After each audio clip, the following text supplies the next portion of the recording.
찬송 감사합니다. 같이 기도드리겠습니다.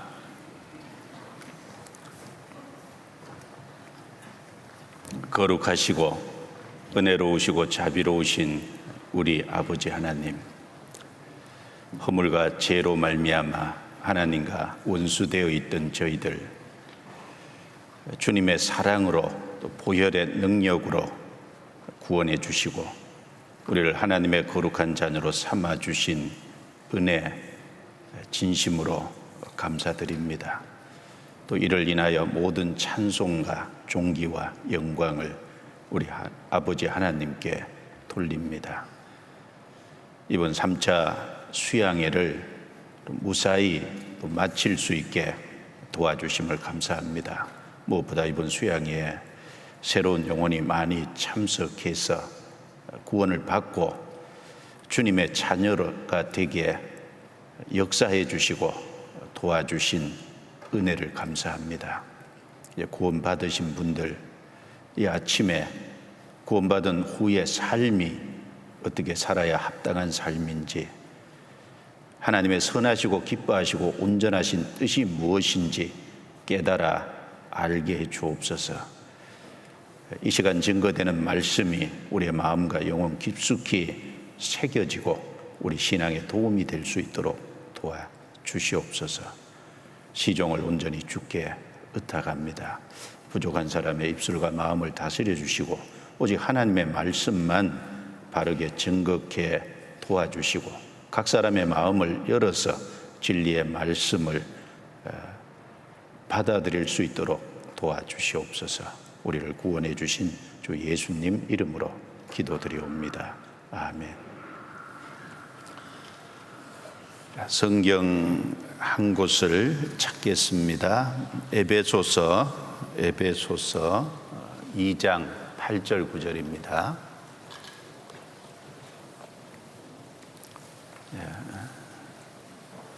신약 성경 에베소서 2장 8절 9절.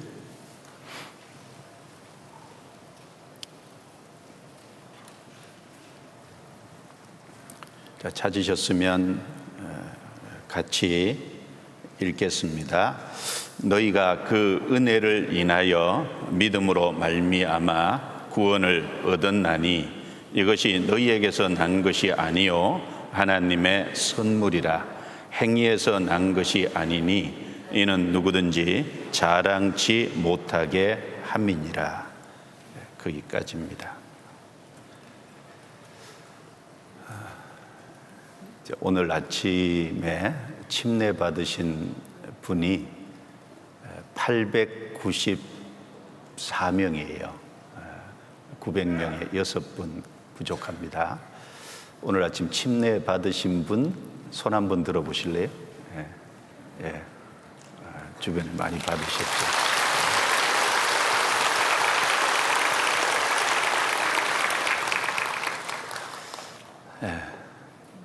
침례는 신앙 고백이며 장례식이라고 했습니다. 주님 앞에 새롭게 새 사람으로 살겠다는 다짐을 하셨고 또 옛사람은 이제 죽었으니까 남은 생에 하나님 모실 때 아름다운 새 사람으로 살아가시면 정말 좋겠습니다. 침례 받으신 분들 이번에 잘 오셨지요? 좋으시겠습니다. 예. 저도 구원받고 침례 받았거든요. 예. 제사함으로 구원과 영생을 얻으신 모든 분들 진심으로 축하드립니다. 이제 영생을 얻음으로 이 땅에 태어난 삶의 목적이 비로소 이루어진 것입니다. 그리고 진정한 행복자가 되신 겁니다. 구원을 받기 전에는 이 세상에서 무엇을 얻었든지 그것이 어떤 것이든지 그것은 잠시 있다가 죽으면 없어질 것이었습니다. 구원을 받지 못하면 이 세상에 태어난 삶의 목적을 이루지 못한 것입니다. 그런데 이제 구원을 받아 영생을 얻음으로 삶의 목적이 이루어졌고 행복자가 되셨습니다. 크게 두 가지로 생각을 해보면, 먼저 마음과 영혼 속에 진정한 평안과 안식이 이루어졌잖아요.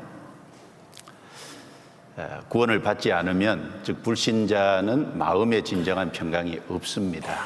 성경에 이사야 48장 22절, 이사야 57장 21절에 보면 내 하나님의 말씀에 악인에게는 평강이 없다 하셨느니라. 불신자에게 무슨 평강이 있겠습니까? 불신자에게는 죄가 있고 죄 문제가 처리되지 않았습니다. 죄가 있기 때문에 양심의 가책이 있고 또 심판의 두려움이 있고, 죄로 말미암아 하나님과 원수되어 있고, 죄로 말미암아 그 사람 위에 하나님의 진노가 머물러 있습니다. 잠시 후에 죽으면 죽음 건너편에 하나님의 심판을 받고 영원히 벌을 받는 영벌의 장소인 불못 지옥에 들어갈 수밖에 없는 상황이었습니다. 거기에 무슨 진정한 안식과 평안이 있겠어요? 근데 하나님께서 그 죄를 처리하시기 위해서 독생자를 이 땅에 실제로 보내주셨고, 독생자가 십자가 죽음과 부활을 통해서 우리의 모든 죄 문제를 해결해 놓으셨습니다. 이제 누군지 회개하고 믿으면 구원을 받고 그 마음에 진정한 안식과 평안이 실제 이루어집니다. 그래서 부활하신 예수님께서 제자들 앞에 나타나서 너희에게 평강이 있을지어다 라고 말씀하셨고, 또 반복해서 손에 못자국, 옆구리에 창자국을 보이시면서 너희에게 평강이 있을지어다, 요한복음 20장 20절 21절에 두 번이나 반복해서 말씀을 해주셨습니다. 바로 예수님의 손에 못자국, 옆구리에 창자국은 우리 죄로 말미암아 대신 형벌을 받고 피를 흘리신 분명한 증거입니다. 바로 그 예수님이 대신해 주심으로 죄를 처리받은 사람은, 용서받은, 제사함 받은 사람은 확실하게 마음과 영혼 속에 평안이 이루어졌습니다. 예수님께서 요한복음 14장 27절에 평안을 너희에게 끼치노니 곧 나의 평안을 너희에게 주노라. 내가 주는 평안은 세상이 주는 것 같지 아니하니라. 너희는 마음에 근심도 말고 두려워하지도 말라라고 말씀하셨습니다. 예수님이 주는 평안은 이 세상이 주는 평안과 틀림없이 다르죠. 이 세상이 주는 평안이라는 것은 몸이 건강함으로, 또 내가 육신이 하는 일이 잘 됨으로, 어떤 그 세상의 것을 많이 얻고 누림으로 얻는 육신의 평강일 겁니다. 그러나 그런 것은 있으면 평안할 수 있지만 또 그런 것이 없어지는 순간 그 모든 평안은 사라집니다. 그거는 불완전한 것이고 온전한 것이라고 할 수 없습니다. 그런데 예수님이 십자가를 통해서 죄를 용서해 주심으로 우리 마음과 영혼 속에 주신 평강은 그런 것과 차원이 다르죠. 예수님이 주신 평안은 예수님 말씀하신 것처럼 이 세상이 줄 수도 없고 또 이 세상의 무엇으로도 뺏어갈 수도 없는 마음과 영혼 속에 이루어진 진정한 평안입니다. 그리고 또 한 가지는 우리에게 영원한 천국에 들어갈 수 있는 자격을 주셨잖아요. 영원한 천국에서 하나님과 함께 영생과 영광을 누리며 산다는 것이 얼마나 큰 축복이겠습니까? 지옥에서 건짐받은 것도 정말 감사한데 그 영원한 천국에서 영생과 영광을 누린다. 나를 구원하신 그 주님과 함께 대면하고 영원히 함께한다. 그것은 너무나도 엄청난 일입니다. 그래서 그 놀라운 것을 주셨는데 이 세상 무엇과 비교할 수가 없잖아요. 예수님이 마태복음 16장 26절에 사람이 만일 온 천하를 얻고도 제 목숨을 잃으면 무엇이 유익하리요? 사람이 무엇을 주고 제 목숨과 바꾸겠느냐라고 말씀하셨는데, 거기 목숨은 몇십 평생짜리 육신의 목숨을 말하는 게 아니라 우리의 영혼을 말하고, 그리고 우리의 구원받은 영생을 말합니다. 사람이 만일 온 천하를 얻었다고 할지라도 구원을 받지 못하고 영생을 얻지 못해서 영원히 지옥에 간다면 온 천하를 얻은 것, 그것이 자기에게 무엇이 유익이 되겠느냐라는 겁니다. 잠시 있다 없어질 거예요. 그런데 우리에게 약속하신 천국은 새하늘과 새 땅이고 영원한 곳이고, 그리고 그 영원한 천국에서 우리에게 약속하신 것은 우리가 상상할 수가 없을 겁니다. 그래서 고린도전서 2장 9절 10절에 보면 주께서 그 사랑하시는 자를 위해서 예비하신 모든 것은 우리의 눈으로 보지 못하고 귀로도 듣지 못하고 마음으로도 생각지 못하였다 함과 같으니라 라고 말씀하셨습니다. 우리가 다만 성령의 도우심으로 조금 헤아리고 있는 거죠. 실제 우리가 들어갈 그것은 우리가 상상하기 어려운 어마어마한 축복이 준비되어 있을 겁니다. 바로 우리의 마음에 참된 우리의 영혼 속에 평강이, 안식이 이루어졌고 영원한 천국에 들어갈 자격, 영원한 천국을 상속받을 그 상속자가 됐다. 그래서 진정으로 행복자가 되신 겁니다. 여러분, 무엇이 행복을 주신다고 생각하십니까? 한 주간 며칠 동안 말씀을 쭉 들으신 분들은 영생 얻은 구원받은 이것이 가장 큰 행복이구나, 그것을 아마 아셨을 거예요. 신명기 33장 29절에 보면 이스라엘이여 너는 행복자로다. 여호와의 구원을 너같이 얻은 백성이 누구냐라고 말씀하셨거든요. 자, 이스라엘 백성이 애굽에서 430년 종살이 했는데 그 종살이 하다가 거기서 건짐받은 것은 이스라엘 백성에게 큰 사건입니다. 그래서 너는 행복자로다 그랬어요. 바로 하나님의 구원을 얻었기 때문에. 그런데 그 출애굽의 내용은 바로 우리의 영혼을 구원해 주실 것의 하나의 모형과 그림자잖아요. 우리 영혼 속에 이루어진 것은 훨씬 놀라운 것입니다. 그래서 어제도 인용을 했지만 로마서 4장 6절부터 8절에 보면 일한 것이 없이 하나님께 의로 여기심을 받는 사람의 행복에 대하여 다윗이 말한 바, 3000년 전에 다윗이 사람의 진정한 행복이 무엇인지를 말을 했다는 겁니다. 그 불법의 사심을 받고 그 죄의 가리우심을 받고 주께서 그 죄를 인정치 아니하실 사람은 복이 있도다 함과 같으니라. 일한 것이 없이, 자, 여러분 일하셨어요? 하나님을 위해서 무슨 일을 하셨습니까? 일을 한 게 아니라 일만 저지르고 살았죠. 문제만 일으키고 살았잖아요. 그런데 그런 우리를 불쌍히 여겨서 십자가를 통해서 죄를 깨끗이 처리해 주시고 우리 죄를 용서해 주셨습니다. 그래서 이 불법의 사심을 받고 죄의 가리우심을 받는 자는 복이 있도다. 바로 우리 그 죄사함의 놀라운 축복을 받았습니다. 그래서 이 세상에 태어난 목적이 영생을 얻음으로 이루어졌고 진정한 행복자가 됐습니다. 지금은 이 구원이 얼마나 큰 것인지 몰라도요, 내가 죽음을 넘어가는 순간은 이 구원받은 것이 가장 큰 것이 될 겁니다. 구원이 얼마나 놀라운 것인지 죽음을 넘어가는 그 순간 더욱 실감하게 되리라고 생각합니다. 자, 그래서 이 시간 우리의 구원받은 것이 정말 중요한 것처럼, 구원이 중요하다면 구원받은 이후 주님 앞에 갈 때까지 남은 생에 어떻게 사느냐, 그 삶도 너무너무 중요하지 않겠습니까? 구원이 중요하다면 그 구원받은 사람의 나머지 삶도 정말 중요할 겁니다. 그래서 오늘 그 구원의 용어에 대해서 좀 어제 말씀을 드렸지만 조금 자세히 정리를 하고 구원받은 이후에 우리의 삶을 어떻게 살아야 하나님을 기쁘시게 하는 삶이 될지, 합당한 삶이 될지를 성경 말씀을 통해서 조금 정리를 해 드리려고 합니다. 마음에 새기시고 우리 신앙에 큰 도움이 되면 좋겠습니다. 금방 읽은 말씀입니다. 믿음으로 말미암아 구원을 얻었나니 이것이 너에게서 난 것이 아니요 하나님의 선물이라. 선물이라는 말이나 은혜라는 말이나 마찬가지죠.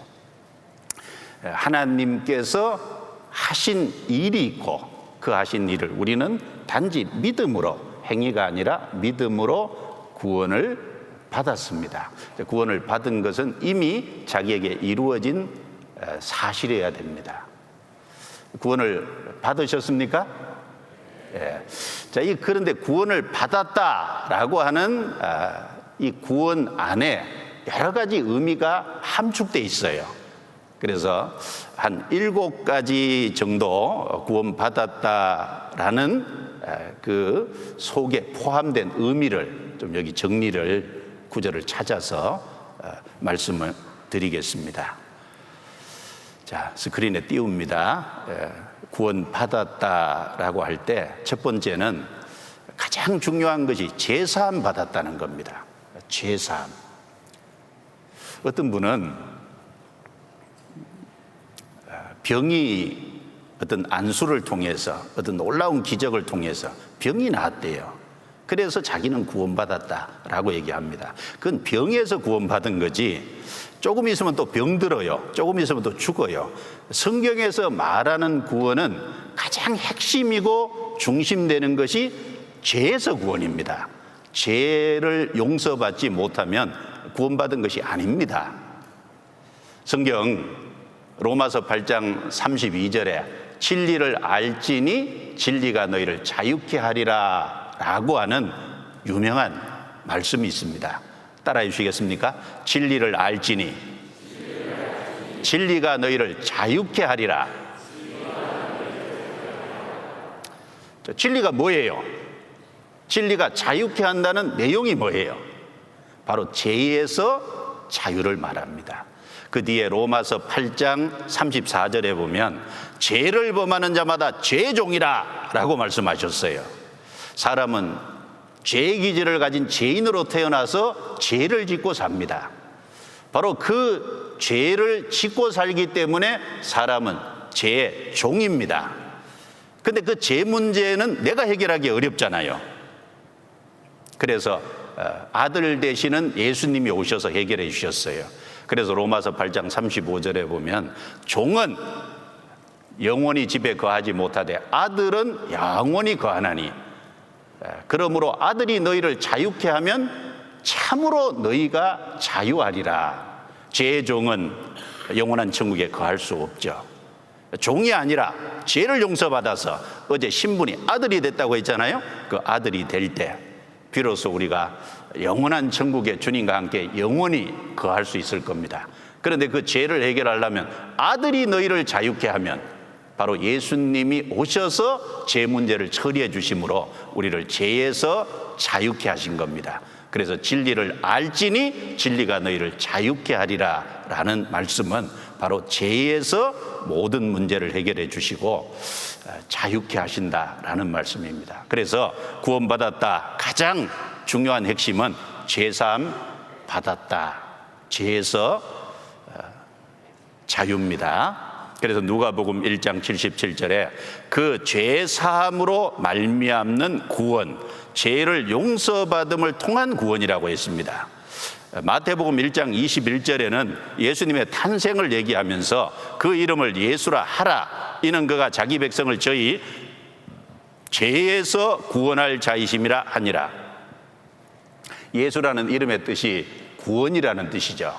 그런데 무엇의 구원이냐? 죄에서 구원할 자이심이라. 구체적으로 죄에서 구원이고 죄에서 자유케 하는 겁니다.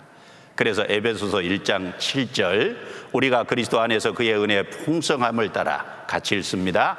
그의 피로 말미암아 구속 곧 죄사함을 받았으니 예수님의 피가 우리 모든 죄를 해결했고 바로 구속 곧 죄사함을 받았으니 죄사함을 받았다. 구원받았다는 내용 속에 가장 중요한 핵심입니다.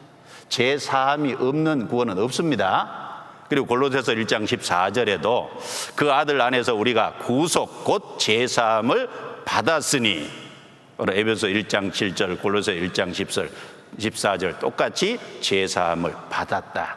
그것이 구속이다. 구속은 갑불속자죠. 구원은 도울 원자입니다.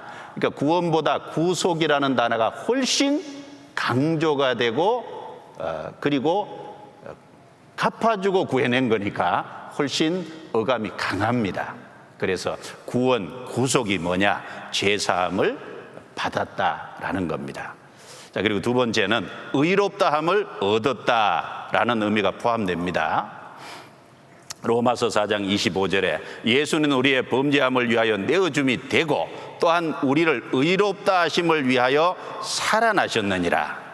로마서 3장 24절에 하나님의 은혜로 값없이 의롭다 하심을 얻은 자 되었느니라. 여기 중요한 것이 값없이, 우리는 행한 것이 아무것도 없죠. 단지 믿어서 의롭게 된 거예요. 그래서 우리는 일한 것이 없지만 예수님이 십자가에서 완성하신 그 내용을 믿는 믿음을 하나님이 의롭다라고 인정해 주신 겁니다. 또 한 가지는 우리의 죄는 예수님이 가져가시고 예수님은 생애 속에 율법을 온전히 지키시잖아요. 예수님은 의로우신 분입니다.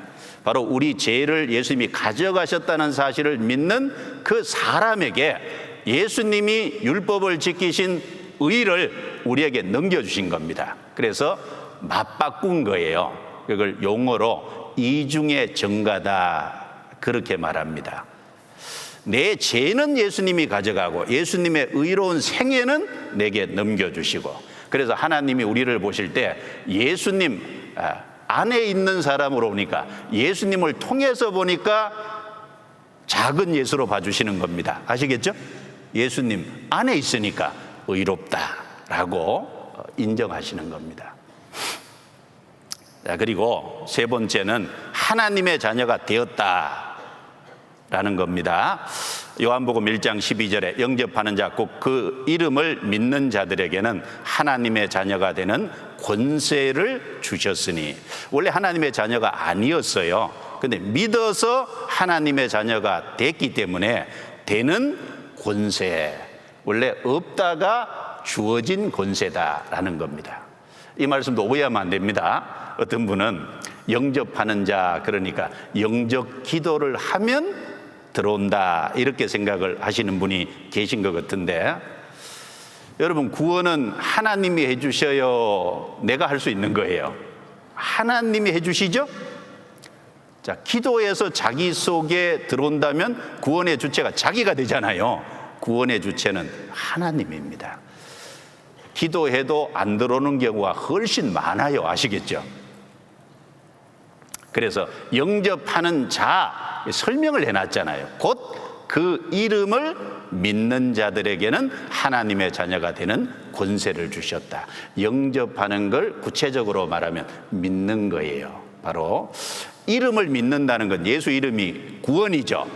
예수 이름을 구원이라고 지은 이유는 바로 죄에서 구원할 자이심이라, 바로 예수님이 하신 일을 받아들이는, 그 믿을 때 하나님의 자녀가 됐다라고 말씀을 합니다. 여기 보시죠. 로마서 8장 15절 16절에 너희는 다시 무서워하는 종의 영을 받지 아니하였고 양자의 영을 받았으므로 아바 아버지라 부르짖느니라. 성령이 친히 우리 영으로 더불어 우리가 하나님의 자녀인 것을 증거하시나니.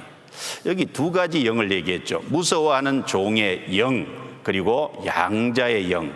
아들이 아니었다가 아들을 삼아주신 거니까 아들로 입적을 했을 때 양자라 그러잖아요. 우리는 하나님의 아들이 된, 바로 그래서 양자입니다.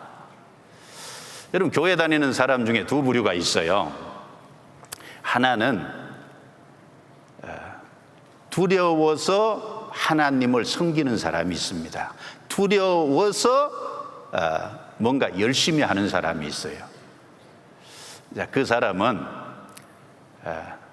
자기가 지옥 갈까봐 두려워서, 죄를 지으면 멸망받을까 두려워서 하나님을 섬기는 거예요. 두려워서 선행을 해요. 두려워서 하고. 하나님은 그런 걸 원하지 않습니다. 하나님은 믿을 때 아들의 신분을 허락하시고 그 다음에 그 은혜에 감사해서 주님을 섬기기를 원해요. 은혜에 감사해서 말씀에 순종하는 것을 원하십니다. 그런데 많은 사람이, 교회 다니는 사람 중에 많은 사람이 두려워하는 종의 영을 가지고 구원 못 받은, 종은요 조금 잘하면 칭찬받아요. 종은 잘하면 조금 주인의 집에 더 거할 수 있어요. 그런데 10번 잘해도 한 번 잘못하면 종은 가짜없이 쫓겨나잖아요. 근데 아들은 잘못해도 쫓겨날 이유가 없어요. 아들은 징계는 있어도 멸망은 없어요. 여러분, 두려워서 하나님을 섬기는 게 아니라 정말 하나님이 내게 허락하신 은혜, 그것이 참으로 심령 속에 깨달아져서 주님이 나를 아들로 삼아주시고 천국 가게 해주신 것이 너무너무 감사해서 나머지 생에 주님을 위해서 살고 주님 뜻대로 순종하는 겁니다. 그게 하나님 앞에 바른 모습이고, 정말 깨달아야, 생명을 얻어야만 그런 마음이 생기죠. 자, 그래서 갈라디아서 3장 26절에도 너희가 다 믿음으로 말미암아 그리스도 예수 안에서 하나님의 아들이 되었으니 믿음으로 아들이 되는 겁니다. 갈라디아서 4장 6절에도 너희가 아들인 거로 하나님이 그 아들의 영을 너희 마음 가운데 보내사 아바 아버지라 부르게 하셨느니라. 그래서 구원받으면 하나님의 자녀이기 때문에 어릴 때는 아빠, 성장하면 아버지, 자녀들이 이렇게 부른 것처럼 하나님을 아버지라고 부르는 동시에, 부르기만 합니까? 이제 하나님은 아버지가 되셨으니까 아버지 하는 일은 공급하잖아요. 그래서 자녀를 양육하잖아요. 가르치잖아요. 그래서 훈련을 시키잖아요. 그리고 보호해 줍니다. 그리고 인도해 줘요. 하나님이 아버지로서 그 모든 일을 우리 삶 속에 같이 하시는 거예요. 우리를 양육하시고 우리에게 필요한 걸 공급해 주시고 우리를 보호하시고 그리고 우리를 가르쳐 주시고 우리를 진리 가운데로 인도해 가십니다. 이제 하나님과 참된 교제와 교통이 시작이 된 거예요. 그리고 거듭났다. 자, 예수님께서 요한복음 3장 3절에 사람이 거듭나지 아니하면 하나님 나라를 볼 수 없느니라. 거듭났다는 말은 본 너게인 두 번째 출생이죠. 자, 여기 보세요. 베드로전서 1장 3절 같이 읽습니다. 찬송하리로다 우리 주 예수 그리스도의 아버지 하나님이 그 많으신 긍휼대로 예수 그리스도의 죽은 자 가운데서 부활하심으로 말미암아 우리를 거듭나게 하사 산 소망이 있게 하시며, 예수 그리스도의 죽은 자 가운데서 부활하심으로 말미암아 예수님의 죽음과 부활을 통해서 우리를 거듭나게 하셨다. 두 번째 출생이 되게 하셨다. 우리는 어머니 뱃속에서 한번 출생했잖아요. 이제 하나님의 자녀로 두 번째 출생을 했습니다. 우리 속에 하나님의 생명이 주어진 거예요. 죽음과 부활로 거듭났다. 세상 사람들은 거듭났다 그러면요, 담배 피우던 사람이 담배 안 피우면 저 사람 거듭났네. 그 정치도 거듭나야 된다. 스포츠도 거듭나야 된다. 이 사회도 거듭나야 된다. 뭔가 세상에서 하는 말은 거듭난다는 게 일종의 개조죠, 개조. 뭔가 좋은 쪽으로 바뀌는. 근데 성경에서 말하는 거듭남은 탄생입니다. 출생입니다. 하나님의 자녀로 태어나는 거예요. 그건 바로 예수님의 죽음과 부활로 되는 겁니다. 또 그 죽음과 부활을 통해서 내 죄를 다 해결해 놨다는 그게 기쁜 소식이잖아요. 바로 그 복음, 그 말씀으로 우리를 거듭나게 하시는 겁니다. 자, 그래서 여기 보세요. 베드로전서 1장 23절 같이 읽을까요? 너희가 거듭난 것이 썩어질 씨로 된 것이 아니요 썩지 아니할 씨로 된 것이니 하나님의 살아있고 항상 있는 말씀으로 되었느니라. 베드로전서 1장 25절에 보면 너희에게 전한 복음이 곧 이 말씀이니라. 바로 썩지 않고 살아있는, 항상 있는 말씀. 구체적으로는 예수님이 우리 죄를 해결해 주신 그 복음의 말씀으로 거듭나는 겁니다. 그래서 구원받았다, 그 속에 거듭났다라는 의미가 있고 또 영생 얻었다라는 의미가 있죠. 요한복음 6장 47절 54절에 진실로 진실로 너에게 이르노니 믿는 자는 영생을 가졌나니, 앞으로 영생을 얻을 거예요? 현재 영생을 가지고 있어요? 대답하셔도 됩니다. 가지고 있다는 말은 영생을 소유했다 그 말이잖아요. 구원받은 사람은 영생을 소유한 사람입니다. 천국에 들어가서는요, 영생을 누리는 거죠. 영생을 소유한 사람이 영생을 누리는 겁니다. 자, 내 살을 먹고 내 피를 마시는 자는 영생을 가졌고 마지막 날에 내가 그를 다시 살리리라. 마지막 날은 예수님이 재림하실 때 그 사람을 육체까지 부활시켜서 데려가신다라는 말입니다. 내 살을 먹고 내 피를 마셨다라는 말은요, 여러분, 먹고 마시면 자기 것이 되잖아요. 그런 것처럼 예수님이 살이 찢기고 피가 흘려져서 바로 우리 죄를 다 해결하신 거니까 그 사실을 믿는 것을 먹는 거다, 마시는 거다, 이렇게 말씀한 거예요. 먹고 마시는 것은 구체적으로 내 것이 된다는 걸 더 강하게 깨닫게 해주는, 좀 알게 해주는 의미죠. 그래서 먹는다, 마시는다, 이 말은 믿는 것을 그렇게 말한 겁니다. 요한복음 5장 24절에 내가 진실로 진실로 너희에게 이르노니 내 말을 듣고 또 나 보내신 이를 믿는 자는 영생을 얻었고 심판에 이르지 아니하나니 사망에서 생명으로 옮겼느니라. 그래서 영생을 얻었다. 또 하나, 천국 가게 됐다. 천국 들어갈 자격을 얻었다. 에베소서 3장 11절에요. 우리가 그 안에서 그를 믿음으로 말미암아 담대함과 하나님께 당당히 나아감을 얻느니라. 이게 12절인데 담대함과 당당히 나아감을 얻느니라. 여러분, 개선 장군처럼 당당히 나아갑니다. 왜? 합법적으로 우리 죄가 예수님 피로 깨끗이 도말됐기 때문에 우리가 주님 앞에 설 때요, 우리 의를 의지하면은 당당할 수 없죠. 우리는 허물이 많고 죄가 많으니까. 근데 예수님의 피를 의지하면 당당히 설 수 있습니다. 히브리서 10장 19절에 그러므로 형제들아 우리가 예수의 피를 힘입어 성소에 들어갈 담력을 얻었나니, 이 성소가 땅의 상소가 아니라 하늘 성소입니다. 그래서 예수님이 십자가에 죽으심으로 인간 땅에서 영원한 천국으로 들어갈 수 있는 문을 활짝 열어놓으셨잖아요. 바로 그 예수의 피를 의지해서 영원한 천국에 들어갈 수 있게 됐습니다.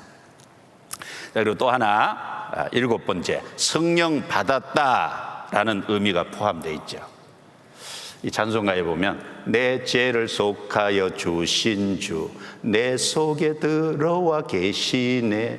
자, 죄를 깨닫게 죄하시고 죄를 예수님 피가 깨끗이 용서했다는 사실을 우리에게 알려주시는 분이 성령이세요. 그걸 깨닫게 하시는 동시에, 믿게 하는 동시에 우리 영혼 속에, 그 믿는 사람 영혼 속에 성령이 들어오십니다. 그 성령도 선물로 오시는 거예요. 구원도 선물이고, 바로 그 구원 받은 사람에게 성령께서, 성령 하나님께서 선물로 들어와 계십니다.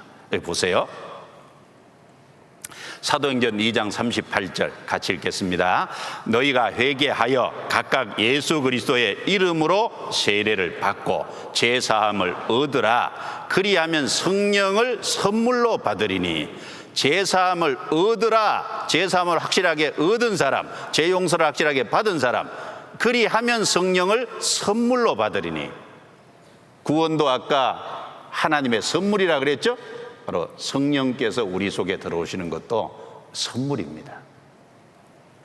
에베소서 1장 13절에 그 안에서 너희도 진리의 말씀 곧 너희 구원의 복음을 듣고, 귀로 듣고, 그 말씀입니다. 그 안에서 또한 믿어 약속의 성령으로 인치심을 받았으니. 듣고 믿어 인치심을 받았다. 듣고 믿을 때 인쳤다는 건 성령께서 그 속에 오심으로 하나님의 소유가 됐다. 이제 하나님의 자녀가 됐다. 이제 몸의 부활의 보증으로서 성령께서 인치신 겁니다. 그래서 구원 받을 때 이 속에 성령이 들어오세요. 자, 보세요. 예수님의 피는 우리 죄를 깨끗하게 하셨고 그 깨끗하게 하심으로 말미암아 그걸 이제 회개하고 믿도록 성령께서 도우시고, 그리고 그 믿은 사람 속에 성령이 왜 들어와 계실까요? 보증으로 들어와 계시는 동시에 이제 아들답게 남은 생에 이제 만들어 가시는 겁니다. 아시겠죠? 아들답게 성령께서 변화시켜 가시는 거예요. 하나님은 그럴 능력이 있기 때문에 우리를 구원해 주신 거예요. 자, 그래서 구원받았다라는 의미 속에 이렇게 여러 가지 의미가 함께 포함되어 있다라는 것을 정확하게 아시는 것이 먼저는 도움이 되겠습니다. 어떤 분은 이런 말씀을 하십니다.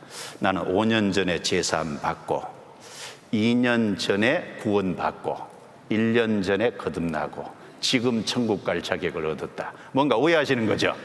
오해도 크게 오해하신 겁니다. 구원받았다는 선물 세트 안에요, 이 모든 것이 다 한꺼번에 포함이 된 거예요. 얼마나 놀라운 겁니까? 우리가 명절 같은 데 보면 종합 선물 세트 하나 받으면 그 안에 여러 가지가 포함된 것처럼 구원받았다는 의미 속에 이런 모든 것이 포함이 됐습니다. 자, 그리고 여기 보시죠. 이 말씀 한번 찾아볼까요? 히브리서 5장. 히브리서 5장.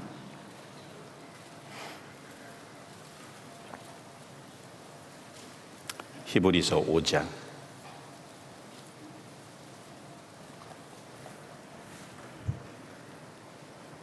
히브리서 5장 8절 9절입니다. 8절 9절. 같이 읽어보겠습니다. 그가 아들이시라도 받으신 고난으로 순종함을 배워서 온전하게 되었은즉 자기를 순종하는 모든 자에게 영원한 구원의 근원이 되시고. 자, 보세요. 단번 구원, 영원한 구원입니다. 여러분, 구원은 영원한 구원이에요. 내가 믿을 때 단번에 구원을 받았죠. 그리고 그 구원은 영원한 구원으로 영원히 안전이 보장이 된 거예요. 어떤 분은 이런 말을 합니다. 구원을 받았어도 잘못하면 구원이 취소된다. 또 어떤 분은 구원을 받았어도 잘못하면 멸망받고 지옥 간다. 아닙니다. 성경에 그런 말씀 결코 없습니다. 단번 구원, 영원한 구원입니다. 그래서 유다서 1장 3절에 보면 너희가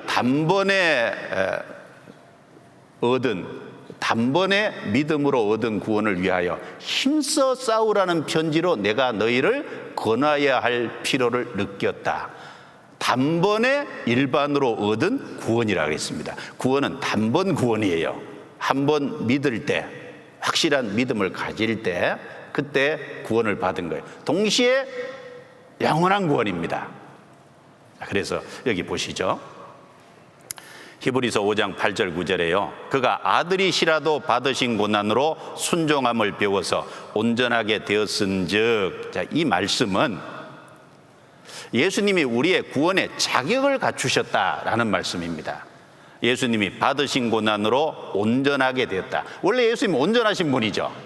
그런데 왜 온전하게 되었다고 할까요? 이 땅에 오셔서 33년의 생애를 사시는 가운데 율법을 다 지키시고, 그리고 모든 시험을 통과하심으로 우리를 구원하실 구세주의 자격을 갖추신 겁니다. 그걸 이제 여기 온전하게 되었다라고 말씀합니다. 그 자격을 갖추시고 자기를 순종하는 모든 자에게 영원한 구원의 근원이 되시고, 구원인데 앞에 영원한 구원이잖아요.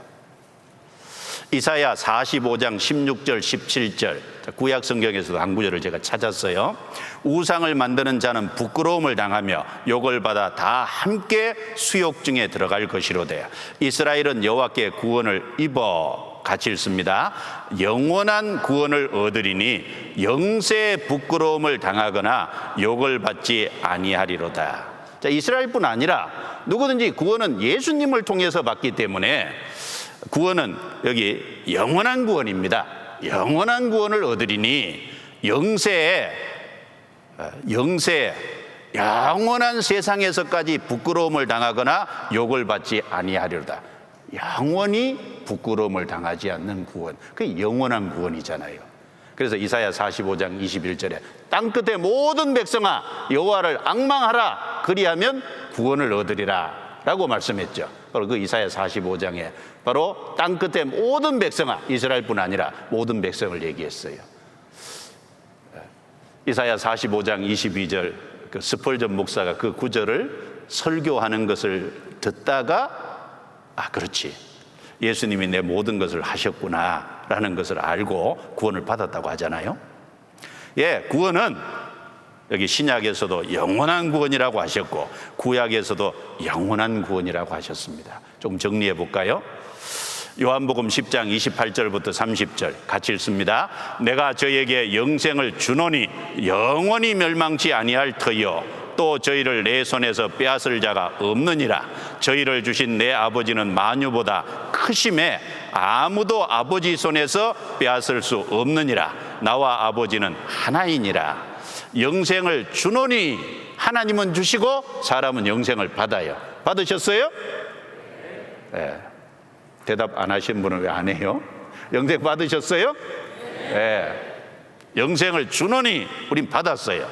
영원히 멸망치 아니할 터요. 영원한 속죄니까 영원히 안 망하죠. 영원한 구원이니까. 또 저희를 내 손에서, 예수님의 손에서 빼앗을 자가 없느니라. 또 저희를 주신 내 아버지는 만유보다 크심에 아무도 아버지 손에서 빼앗을 수 없느니라. 예수님의 손, 성부 하나님의 손, 성령님의 손, 이중 삼중으로 안전장치가 돼 있어요. 한 번 주어진 구원은 영원한 구원입니다. 영원히 멸망치 않습니다. 자, 그래서 영원한 구원, 자, 정리해 볼게요. 자, 왜 영원한 구원이냐면 여기 쭉 성경에 보면 우리 구원을 영원한 것과 관련해서 쭉 말씀을 하셨어요. 하나님의 사랑은 영원한 자비와 사랑이잖아요. 하나님의 사랑이 사람의 사랑하고 비교 안 되죠. 하나님은 영원한 사랑, 영원한 자비입니다. 그리고 예수님이 십자가에서 제사를 드린 것은 한 영원한 제사예요. 한 번 드림으로 영원히 효과 있는 제사다, 그 말입니다. 그리고 예수님의 피는 영원한 언약의 피라 그랬어요. 예수님의 피는 언약의 피인데 무슨 언약이냐? 영원한 언약을 이루기 위한 피예요. 흘리신 피입니다. 그리고 예수님의 속죄는 영원한 속죄를 했잖아요. 그리고 바로 영원한 제사, 영원한 언약의 피, 영원한 속죄, 그렇기 때문에 우리에게 주어진 구원, 평안, 안전도 영원한 평안과 안전이라는 겁니다. 그리고 영원히 온전케 된 거고, 그리고 영원한 생명을 얻었고, 우리에게 주신 천국은 영원한 기업입니다. 그래야 맞잖아요. 영원한 구원입니다. 그래서 이사야 54장 8절에 하나님의 사랑을 여기 영원한 자비, 또 예레미야 31장 3절에도 무궁한 사랑, 무궁한 사랑이 끝없는 사랑, 영원한 사랑, 그런 의미죠.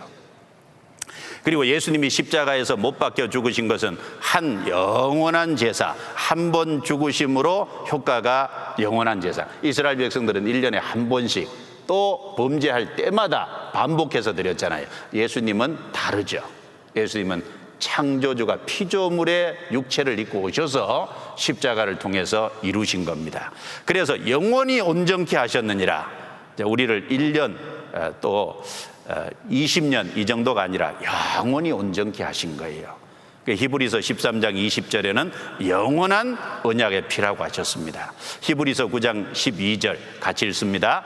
염소와 송아지의 피로 아니하고 오직 자기 피로 영원한 속죄를 이루사 단번에 성소에 들어가셨느니라. 송아지, 염소 피는 영원한 것이 못 되죠. 예수님은 자기 피로 영원한 속죄를 이루셨다. 그래서 요한일서 2장 25절에 우리에게 영원한 생명을 주신 겁니다. 그가 우리에게 약속하신 약속이 이것이니 곧 영원한 생명이니라. 이사야 32장 17절에 의의 공효는 화평이요 의의 결과는 영원한 평안과 안전이니라. 이 공효라는 말이 일한 것이죠. 의를 일한 결과는 화평이 주어졌다. 하나님과 우리가 죄 때문에 원수돼서 서로 문제가 있었죠. 그런데 그 죄를 해결하심으로 하나님과 우리 사이를 화평케 해주시고 이제 그 결과로 영원한 평안과 안전을 주신 거예요. 예, 우리를 빼앗아갈 수 없습니다. 우리에게 주신 평안은 세상이 주는 것도 아니고 세상이 뺏어갈 수도 없는 거예요. 영원한 평안과 안전. 그리고 히브리서 9장 15절에는 우리에게 주신 기업을 영원한 기업이다라고 했습니다. 베드로전서 1장 4절 같이 읽습니다. 썩지 않고 더럽지 않고 쇠하지 아니하는 기업을 주시나니 곧 너희를 위하여 하늘에 간직하신 것이라. 썩지 않고 더럽지 않고 쇠하지 아니하. 이 땅에 있는 것은 시간 지나면 다 썩어요. 그리고 새져요. 그리고 더러워져요. 그런데 영원한 천국에 있는 건 썩지 않고 더럽지 않고 쇠하지 아니하는 기업, 곧 너희를 위하여 하늘에 간직하신 것이라. 하늘에 간직된 것만, 그리스도와 관련된 것만 영원한 겁니다. 자, 이 말씀은 같이 읽어볼까요? 고린도전서 5장 5절만, 여기까지 5절만 같이 읽어보겠습니다. 이런 자를 사단에게 내어 주었으니 이는 육신은 멸하고 영은 주 예수의 날에 구원 얻게 하려 함이라. 여기 이런 자를 사단에게 내어 주었다라고 말씀했거든요. 근데 고린도전서 5장에 보면 이런 자가 누구냐? 고린도 교회 안에 구원받은 사람 중에 범죄한 사람을 가리켜요. 심지어 음행이 있다 그랬어요. 고린도서는 바울 사도가 고린도 교회에 보낸 편지죠. 고린도 교회 안에 음행을 범한, 그리고 그 음행을 회개하지 않는 그런 사람들이 있었어요. 자, 이런 자를 사단에게 내어주었으니, 사단에게 내어준다는 의미가 어떤 의미일까요? 하나님은 구원받은 사람을 몸된 교회 안에 두시고요, 그 교회를 통해서 구원받은 사람들을 보호하시거든요. 근데 교회에서 쫓아내는 것은 사단에게 내어주는 거예요. 이 세상 임금은 성경에 마귀라 그랬어요. 교회에서 돌이키지 않을 때 쫓아내는, 출교시키는 그 사단에게 내어주는 겁니다. 자, 그걸 말씀하시면서 이는 육신은 멸하고 영은 주 예수의 날에 구원 얻게 하려 함이라. 그러나 확실히 구원을 받은 사람은 멸망 안 합니다. 아시겠죠? 영은 주 예수의 날에 구원 얻게 하려 함이라. 구원받은 사람의 영혼은 망하지 않습니다. 어떤 경우에도. 그러나 범죄하고 그 범죄를 돌이키지 않을 때는 교회에서 쫓아내기도 한다는 거예요. 교회에서 쫓아내는 것은 결국은 사단에게 내어주는 거고, 육신은 멸하는 것과 같은 거예요. 그래서 13절 말씀에는 외인들은 하나님이 판단하시려니와 이 악한 사람은 너희 중에서 내어 쫓으라 그랬어요. 그렇죠. 교회는 하나님이 계시는, 함께 하시는 거룩한 곳이기 때문에 악한 사람은 쫓아내라 그랬어요. 근데 이 말씀을 통해서 우리가 확실히 알 수 있는 것은 구원받은 사람은 망하지 않는다는 거예요. 단번 구원, 영원한 구원입니다. 이건 너무너무 확실한 거예요. 어떤 경우에도 양보할 수 없는 겁니다. 왜? 성경이 그것을 말씀하고 있으니까. 자, 따라 해 주시겠습니까? 단번 구원, 영원한 구원. 예, 단번 구원, 영원한 구원입니다. 성경에서 말씀한 겁니다. 자, 그리고 여기 보시죠. 자, 같이 읽어볼까요? 구원과 영광. 자, 성경에 가장 중요한 주제가 우리 신앙과 관련돼서 구원과 영광이라는 주제일 거예요. 자, 이번 3박 4일 수양회를 하는 것은 구원을 위해서, 먼저 구원받는 것이 중요하니까 구원을 위해서 3박 4일 이런 수양회를 합니다. 자, 구원은 믿음으로 단번에 얻는 구원이에요. 그 다음에 영광은요, 구원받은 이후에 어떻게 살았느냐, 남은 생애를 그 삶을 따라서 어떻게 살았느냐에 따라서 주님 앞에 가면 영광을 주십니다. 영광은 다 다릅니다. 아시겠죠? 예수님의 피로 구원받아 천국 들어가는 것은 모든 사람이 동일해요. 그런데 영광을 얻는 것은 달라요. 믿음으로 구원받고 그 다음에 믿음으로 살아감으로 하나님은 천국에서 영광을 주시기를 원합니다. 여러분, 구원과 영광, 구원만 받으면 될까요? 아닙니다. 하나님은 영광까지 주시기 원해요. 여러분, 백화점에 가서 비싼 돈을 주고 두 가지 물건을 샀어요. 그래서 계산을 다 하고 집에 와서 열어보니까요, 하나는 깜빡 놓고 안 가져왔다고 합시다. 그러면 두 가지 중에 한 가지는 있으니까 됐어요? 아니면 찾으러 가요? 반드시 찾으러 가서 찾아옵니다. 그건 그럴 줄 알면서 하나님이 우리에게 주시고자 하는 게 첫 번째는 구원이고 그 다음에는 영광인데, 구원은 받고 영광은 하찮게 생각한다면 하나님이 싫어하실 겁니다. 하나님이 기뻐하시지 않으실 거예요. 하나님은 우리에게 두 가지를 주시기를 원합니다. 이미 구원을 받으신 분은 남은 생에 하나님의 뜻과 하나님의 말씀에 순종함으로 하나님이 주시고자 하는 영광도 반드시 얻으셔야 됩니다. 그게 하나님의 뜻이에요. 자, 여기 보세요. 시편 62편 7절 같이 읽겠습니다.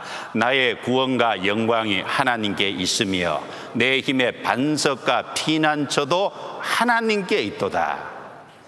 자, 다윗이 성령의 감동으로 한 말입니다. 나의 구원과 영광이 하나님께 있으며, 여러분, 구원과 영광입니다. 두 가지 아주 중요한 내용이에요. 디모데후서 2장 10절입니다. 그러므로 내가 택하신 자를 위하여 모든 것을 참음은, 여기서 택하신 자는 하나님의 택한 이스라엘 백성을 말하는 겁니다. 그래서 바울 사도는 복음을 이방인에게 전하니까 복음을 이방인들이 잘 받아들이는데 택한 이스라엘 백성은 안 받아들이거든요. 택한 이스라엘 백성들은 그리스도를 배척하거든요. 그래도 이제 바울 사도는 끝까지 동시에 이방인에게 전도하는 동시에 유대인들에게 전도하려고 애를 썼어요. 그 유대인들을 향해서 끝까지 참았죠. 그래서 내가 택하신 자를 위하여 모든 것을 참음은 저희로도, 이스라엘 백성으로도 그리스도 예수 안에 있는, 같이 읽습니다, 구원을 영원한 영광과 함께 얻게 하려 함이라. 보세요. 여기 그리스도 예수 안에, 여기 두 가지가 하나님 우리에게 주시기를 위해요. 구원을 영원한 영광과 함께 얻게 하려 함이라. 그리스도 예수 안에서 구원도 주시고 영광도 주시기 원합니다. 믿음으로 구원받고 믿음으로 사는 삶을 통해서 주님 앞에 영광을 얻는 거예요. 마태복음 1장 1절입니다. 같이 읽겠습니다. 아브라함과 다윗의 자손 예수 그리스도의 세계라. 자, 신약 성경 시작하는 첫 건, 바로 첫 장 첫 절에 예수님을 소개하기를 아브라함과 다윗의 자손 예수 그리스도라 그랬어요. 예수님은 아브라함의 자손이 되셨습니다. 예수님은 다윗의 자손으로 오셨어요. 아브라함은 믿음으로 구원을 받고 의롭다 하심을 얻은 사람의 대표입니다. 그래서 창세기 15장에 보면 아브라함이 하나님을 믿음에 하나님이 그 아브라함의 믿음을 의로 여기셨다라고 했어요. 아브라함은 믿음으로 구원받은 사람의 대표입니다. 그러면 왜 예수님이 아브라함의 후손으로 오셨냐? 바로 믿음으로 구원받는, 바로 그것을 우리에게 주시기 위해서 오셨습니다. 다윗은요, 다윗은 이스라엘 통일국가를 이룬 영광스러운 왕이잖아요. 바로 다윗은 믿음으로 사는 삶을 통해서 영광을 얻는 사람의 대표입니다. 구원과 영광이에요. 하나님은 우리에게 두 가지를 같이 주시기를 원합니다. 자, 이제 구원을 받고 침례를 받으신 분은 이제 남은 생애가 정말 중요합니다. 남은 생애를 어떻게 사느냐에 따라서 하나님 앞에 섰을 때 상과 영광을 얻을 수도 있고, 하나님 앞에 서기는 서는데 부끄러움을 얻을 수도 있습니다. 책망을 받을 수도 있어요. 그래서 남은 생애가 정말 중요합니다. 자, 그래서 지금부터 구원받은 이후에 생활에 대해서 말씀을 좀 드릴 건데 그걸 좀 자세히 잘 들으셔야 되겠습니다. 자, 여기 마가복음 4장입니다. 성경 찾아볼까요? 마가복음 4장. 네. 마가복음 4장.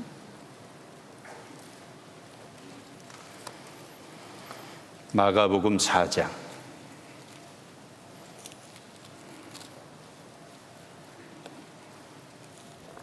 4장 26절부터 29절입니다. 26절부터 29절.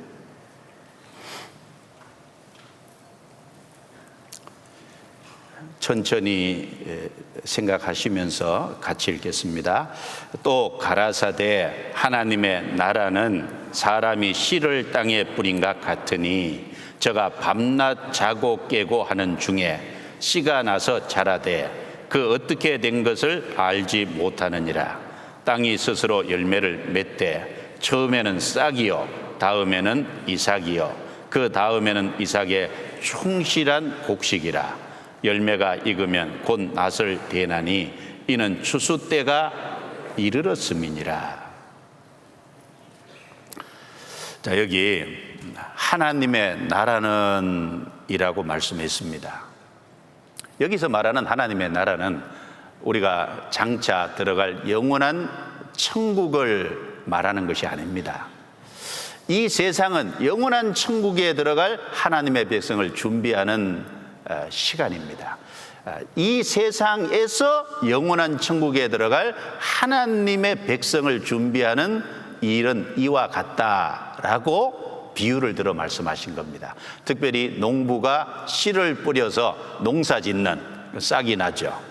그 다음에 이삭이 되죠. 그 다음에 이삭의 충실한 곡식이 되죠. 그러면 농부가 낫을 대서 그걸 곡식을 거둬서 창고에 드리는 그 농부의 농사 짓는 그 모습을 통해서 우리 신앙을 교훈해 주신 거예요. 여러분, 성경에는 구원이라는 단어는 똑같지만 그 구원의 내용과 의미가 세 가지 다른 것이 나옵니다. 그래서 세 가지 구원에 대해서 조금 정확하게 이해하시는 것이 필요합니다. 그래야만 내 구원이 확실하고 그 다음에 내가 어떻게 살아가야 될지 그 문제도 분명히 할 수 있을 거예요.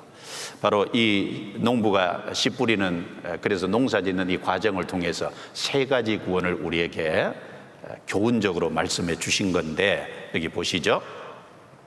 하나님의 나라는 영원한 천국에 들어가는 그 하나님의 백성을 준비하는 그 일은 사람이 씨를 땅에 뿌린 것 같다라고 했습니다. 여러분, 농부는 밭에다가 씨를 뿌립니다.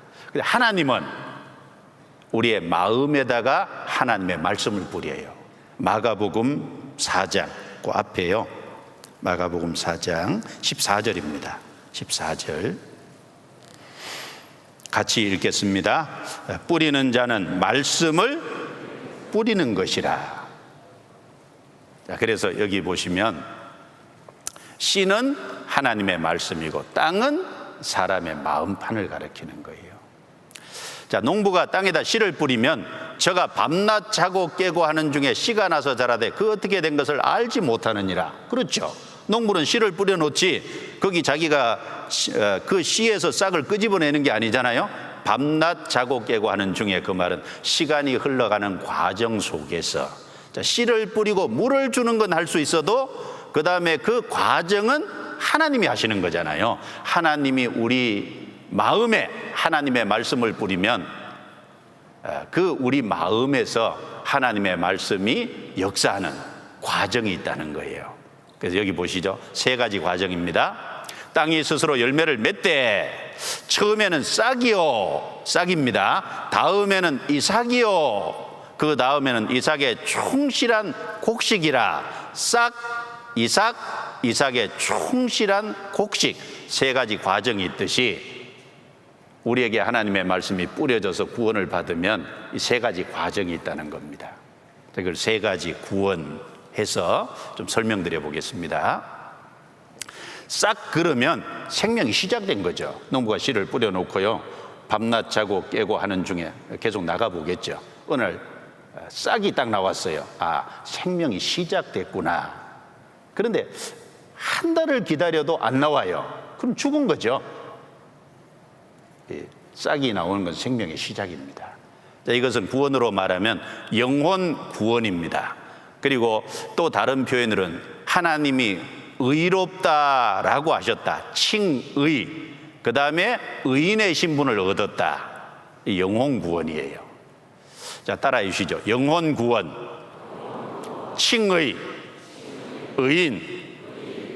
자, 감사합니다. 이건 죄로 말하면 죄사함 받았다, 죄 형벌에서 해방됐다라는 의미입니다.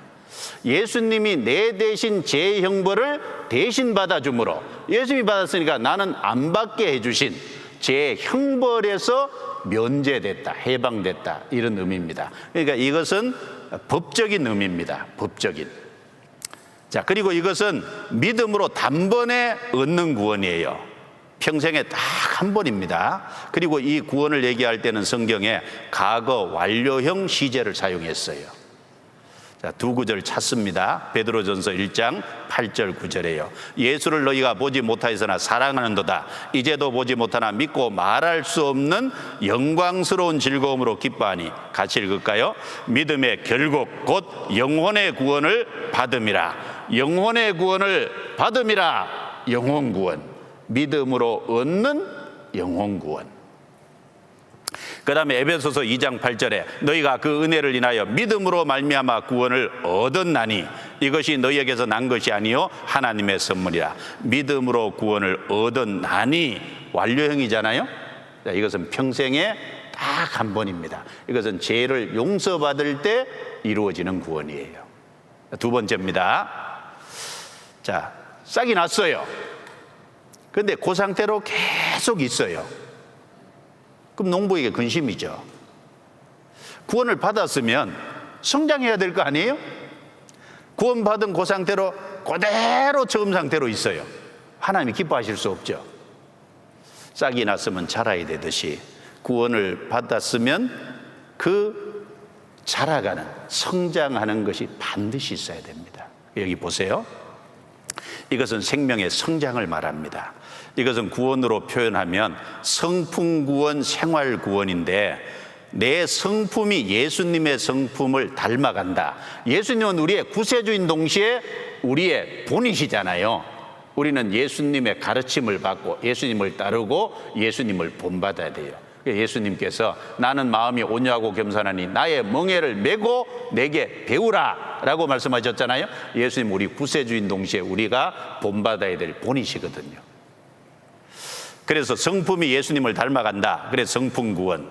생활이 구원받은 이후의 생활입니다. 생활이 구원받은 사람답게 바뀌어간다, 변화돼 간다. 생활구원이에요. 구원을 받은 것은 영혼 속에 이루어진 건데 내적으로 구원받은 것이 삶으로 드러나야 되잖아요. 삶으로 드러난다. 생활구원이에요. 그래서 이걸 또 다른 용어로 얘기할 때는 성화, 거룩할 성자를 사용해서 거룩하게 변화한다는 겁니다. 자, 따라해 주시겠습니까? 성품구원, 생활구원, 성화.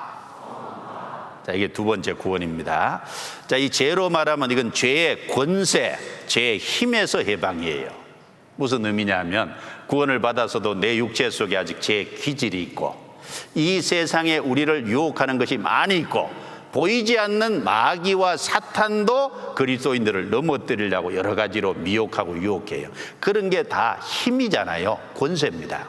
구원을 받아서 이제 신앙이 점점 자라면 점점 그런 데서 이제 벗어나는 거예요. 그래서 이 두 번째 구원을 승리하는 삶 이렇게도 표현합니다. 자, 이 구원은 순종하고 복종함으로 받는 거예요. 아까 영혼 구원하고 다르죠? 영혼 구원은 믿음으로 단번에 받는데 이 구원은 순종하고 복종함으로. 어디 순종할까요? 누구에게 순종할까요? 하나님의 뜻과 하나님의 말씀에 순종하는 겁니다. 내가 배우는 만큼 순종하려고 애를 써야 돼요. 순종하고 복종하고, 이것은 주님 앞에 갈 때까지, 주님이 오셔서 우리를 변화시켜 데려갈 때까지 반복적이고 지속적입니다. 한 번만 하면 되는 게 아니에요. 오늘 또 순종하고 복종하고, 내일 또 순종하고 복종하고, 범사에 순종하고 복종하는 겁니다. 그렇게 해서 이루어가는 구원이에요. 그리고 이 구원을 말할 때는 현재형 시제를 사용했습니다. 자, 보시죠.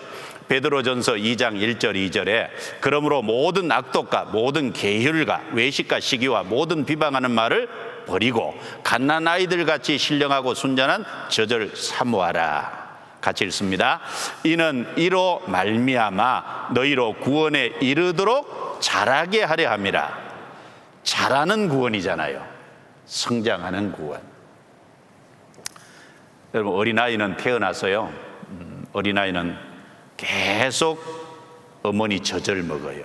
그 젖을 계속 먹고 또 자고, 그리고 먹고 싸고, 그러면서 점점 성장합니다. 그 어머니의 모유 속에는요, 어린아이가 성장하는데 꼭 필요한 필수 영양소가 다 들었다 그러잖아요. 심지어 세균이 들어오면, 바이러스가 들어오면 그 바이러스도 이길 수 있는 면역력이 있는 그런 물질도 어머니 모유 속에 들어있다 그러잖아요. 그 어머니의 모유를 먹고 무럭무럭 자라듯이. 자, 구원받을 때도 말씀으로 받았고, 신령하고 순전한 젖은 여기 말씀을 말합니다. 구원받은 이후에도 계속해서 말씀을 공급받고, 그 말씀을 먹을 때 우리 영혼 튼튼해지고, 튼튼해지면 이제 죄와 싸워서 이기고, 세상과 싸워서 이기고, 마귀와 싸워서 이길 수 있는 겁니다. 이게 자라는 구원, 성장하는 구원입니다. 보세요. 빌립보서 2장 12절에 그러므로 나의 사랑하는 자들아, 너희가 나 있을 때뿐 아니라 더욱 지금 나 없을 때에도 항상 복종하여 두렵고 떨림으로 너희 구원을 이루라. 어떤 분은 너희 구원을 이루라 그러니까 구원받았다고 하면 안 된다고. 여기 이루라라고 하지 않았냐고, 현재형이지 않냐고. 그럼 구원을 받았나니라는 말씀은 무슨 뜻이겠어요? 구원의 내용이 다릅니다. 내용을 보면 여기 보시면 항상 복종하여 너희 구원을 이루라 그랬잖아요. 믿음으로 얻는 영혼 구원이 아니죠. 복종함으로 이루어가는 생활구원, 성품구원, 성화를 가리키는 겁니다. 그래서 구원을 이루라라는 말씀은 영혼이 구원을 받은 것은 내적인 거니까 그게 드러나도록, 바깥에 드러나도록 삶 속에 나타내라, 그런 말입니다. 자, 그리고 세 번째입니다. 항상 잘하기만 하면 안 되죠. 결실을 해야 되잖아요. 그래서 이삭의 충실한 곡식이라, 이건 생명의 결실이에요. 자, 이것은 몸의 구원입니다. 그리고 이것은 다른 용어로 영화라는 용어를 써요. 자, 영화로울 영, 영화롭게 변화된다는 겁니다. 자, 따라해 주시죠. 몸의 구원, 영화. 자, 이건 언제 이루어지냐? 주님이 재림하실 때 순식간에 이루어져요. 주님이 2000년 전에 첫 번째 세상에 오신 것은 우리 죄를 해결해 주시고 우리 영혼을 구원하기 위해서 오신 거고, 두 번째 오실 때는 죄를 해결해 주신 것이 오시는 게 아니죠. 바로 죄를 용서받고 구원받은 사람을 데리러 오세요. 그 데리러 오실 때 우리 몸의 죄의 기질까지 싹 변화시켜서 신령함으로 몸으로 바꿔서 데려가시잖아요. 그래서 이걸 몸의 구원, 몸의 구속, 이렇게 말씀합니다. 죄의 기질, 죄성에서 해방이 됩니다. 이것은 재림 때 순식간에, 이걸 위해 우리가 할 것이 없어요. 단지 기다리면 됩니다. 그리고 이 구원은 주님이 오셔서 미래 하실 것이기 때문에 미래형 시제를 사용했습니다. 보세요. 로마서 8장 23절부터 25절에 보면 우리 몸의 구속을 기다리느니라. 우리가 소망으로 구원을 얻었음에 보이는 소망이 소망이 아니니 보는 것을 누가 바라리요? 만일 우리가 보지 못하는 것을 바라면 참음으로 기다릴지니라. 그래서 여기 몸의 구속을 기다리느니라. 주님이 오셔야 이루어지는 거니까요. 자, 우리가 소망으로 구원을 얻었음에, 이건 완료형이죠. 요 구원은 무슨 구원일까요? 우리 영혼 속에 이루어진 구원이에요. 이 구원을 받은 사람은 몸의 구원에 대한 소망이 있잖아요. 그 소망은 주님 오실 때 이루어집니다. 로마서 13장 11절에도 또한 너희가 이 시기를 알거니와 자다가 깰 때가 벌써 되었으니 이는 이제 우리의 구원이 처음 믿을 때보다 가까웠음이니라. 자, 우리의 구원이 가까웠다는 건 미래에 이루어질 구원이잖아요. 바로 주님이 오시면 우리 몸을 변화시켜서 데려가실 구원입니다. 처음 믿을 때보다 가까웠습니다. 처음 믿을 때가 언제예요? 우리 죄사함을 받고 영원히 구원받은 것이 처음 믿는 거죠. 처음 믿을 때보다 1년이 지났다, 구원받고 3년이 지났다, 구원받고 10년이 지났다. 그만큼 주님이 오실 때가 가까워진 것이 사실이죠. 자, 그래서 여기 정리를 하겠습니다. 세 가지 구원. 자, 예수님이 비유를 들어서 싹, 이삭, 곡식 과정이 있다 그랬어요. 생명의 시작됐으면 성장을 해야 되고 결실을 해야 됩니다. 영혼 구원, 생활 구원, 몸의 구원, 의인의 신분을 얻은 성화, 영화롭게 되는 것, 제 형벌에서 해방, 권세에서 해방, 제 기질, 제 성에서 해방. 주님이 오셔서 우리 몸을 완전히 변화시켜서 데려가시면요, 다시는 죄를 지을 수 없는 몸이 돼요. 천국은 죄가 없어요. 너무 좋겠죠. 자, 이것은 재림 때 순식간에 이루어지는 겁니다. 그래서 믿음으로 단번에 순종하고 복종함으로 반복적이고 지속적이고, 재림 때 순식간에 과거 완료형 시제, 현재형 시제, 미래형 시제, 이렇게 정리를 해 두시고, 성경을 보면 성경의 거의 많은 부분은 앞뒤 문장을 읽어보면 이해가 될 거예요. 근데 그럼에도 불구하고 이해가 잘 안 되는 것이 있을 수 있어요. 그건 억지로 해석하려고 하지 마세요. 신앙이 자라면 자연스럽게 이해가 되고 또 깨달아질 겁니다. 여러분, 어린아이일 때부터 모든 것을 먹는 것이 아니죠. 어린아이가 먹을 수 있는 것이 따로 있어요. 점점 성장하면 밥도 먹고 단단한 것도 먹어요. 마찬가지로 이 성경의 말씀도 처음 구원받으면 제일 마음에 와닿는 게 구원 얘기가 제일, 영혼 구원 얘기가 제일 마음에 와닿아요.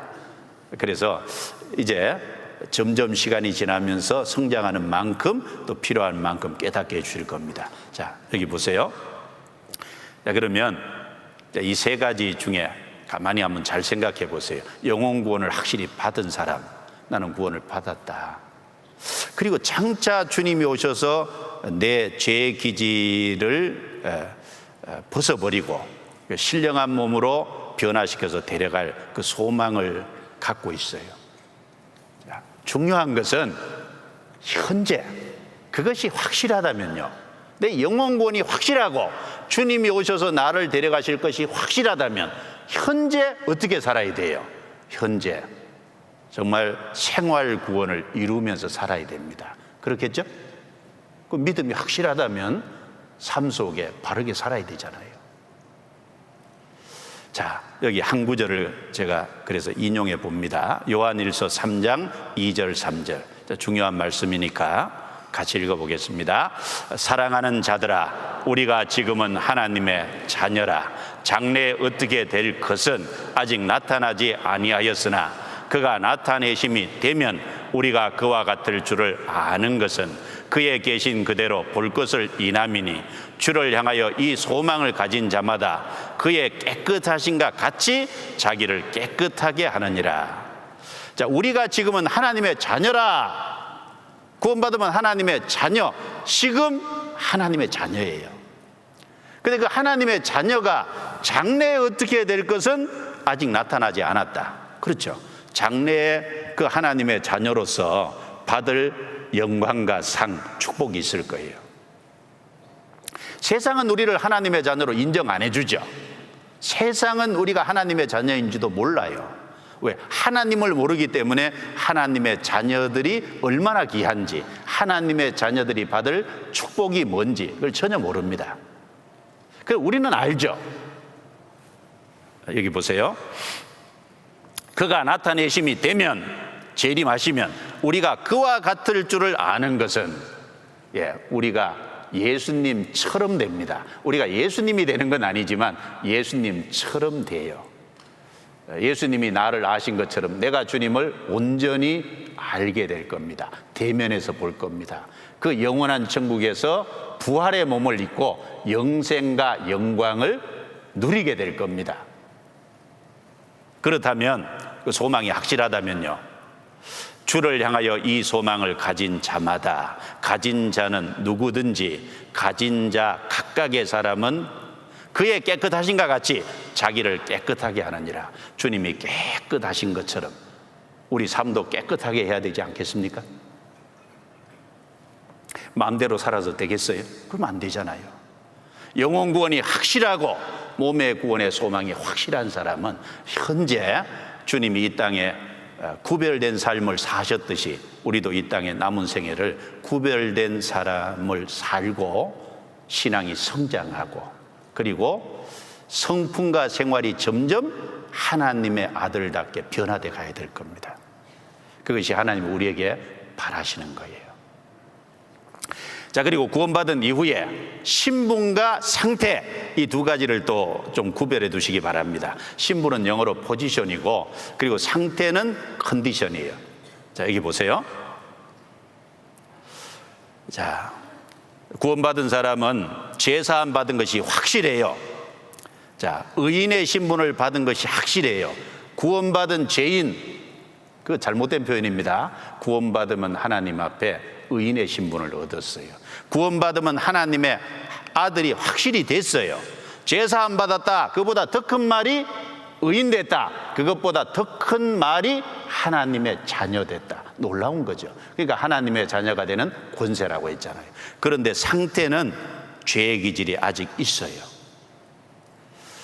자, 율법은 죄의 삭선 사망이다라고 말합니다. 구원 전에는 하나님은 심판자고 나는 죄인이었어요. 우리 속에 죄의 기질이 있었어요. 죄의 삭선 사망이고 지옥이에요. 내가 자백해도 효력이 없어요. 그런데 예수님의 피로 영원한 속죄를 이루심으로 심판 문제를 하나님 편에서 100% 깨끗이 해결해 주셨어요. 그래서 이제 구원을 받았어요. 구원을 받으면 어제 우리가 배운 것처럼 아버지 아들 관계가 됩니다. 그래서 여기서 주의할 것 하나, 여전히 구원받아도 우리 속에 죄의 기질이 있다 없다? 있다. 죄의 기질이 있어요. 여러분, 어떤 분은 예수님이 제사해 주신 그 사실을 내가 믿을 때 내 피는 소변으로 싹 빠져나가고 예수님의 피가 내 속에 들어와서 내가 다시는 죄를 안 짓는, 죄의 기질이 없는 온전한 사람이 되었다, 이렇게 말하는 사람이 있습니다. 귀신 같은 소리 하면 안 됩니다.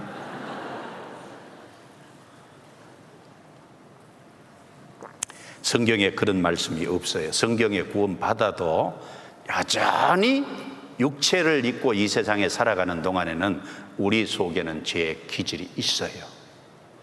자, 속에 죄의 기질이 있는 것까지는 괜찮은데 그 죄의 기질을 이용해서 죄를 지으면 문제가 돼요. 죄의 기질이 있는 건 괜찮습니다. 죄의 기질을 가진 상태에서 하나님과 사귀는 삶을 살아요. 그래서 구약 성경에 보면 하나님과 화목제, 하나님과 나의 합평을 얘기하는 화목제 제사를 드릴 때 성경에 누룩은 다 죄인데 그 화목제 제사에는 반드시 누룩이 들어간 떡을 사용해요. 유교병을 사용합니다. 어떤 의미죠? 죄가 있는 상태에서 하나님과의 화목이에요. 죄의 기질을 가진 상태에서 하나님과의 화목이에요. 그런데 문제는 죄의 기질이 있는 건 괜찮은데 기질을 이용해서 죄를 지으면 하나님의 아들이 취소되는 건 아니지만, 멸망당하는 건 아니지만 하나님과의 사귐과 교제에 문제가 생깁니다. 아시겠죠? 여기 보세요. 자, 죄의 기질이 있어요, 우리 속에. 그러면 죄가 나올 가능성이 있어요, 없어요? 있어요. 그러니까 주의해야 돼요. 그래서 구원받아도 크고 작은 죄가 실제로 나옵니다. 그런데 구원받은 사람의 죄를 크게 두 가지로 나눌 수 있어요.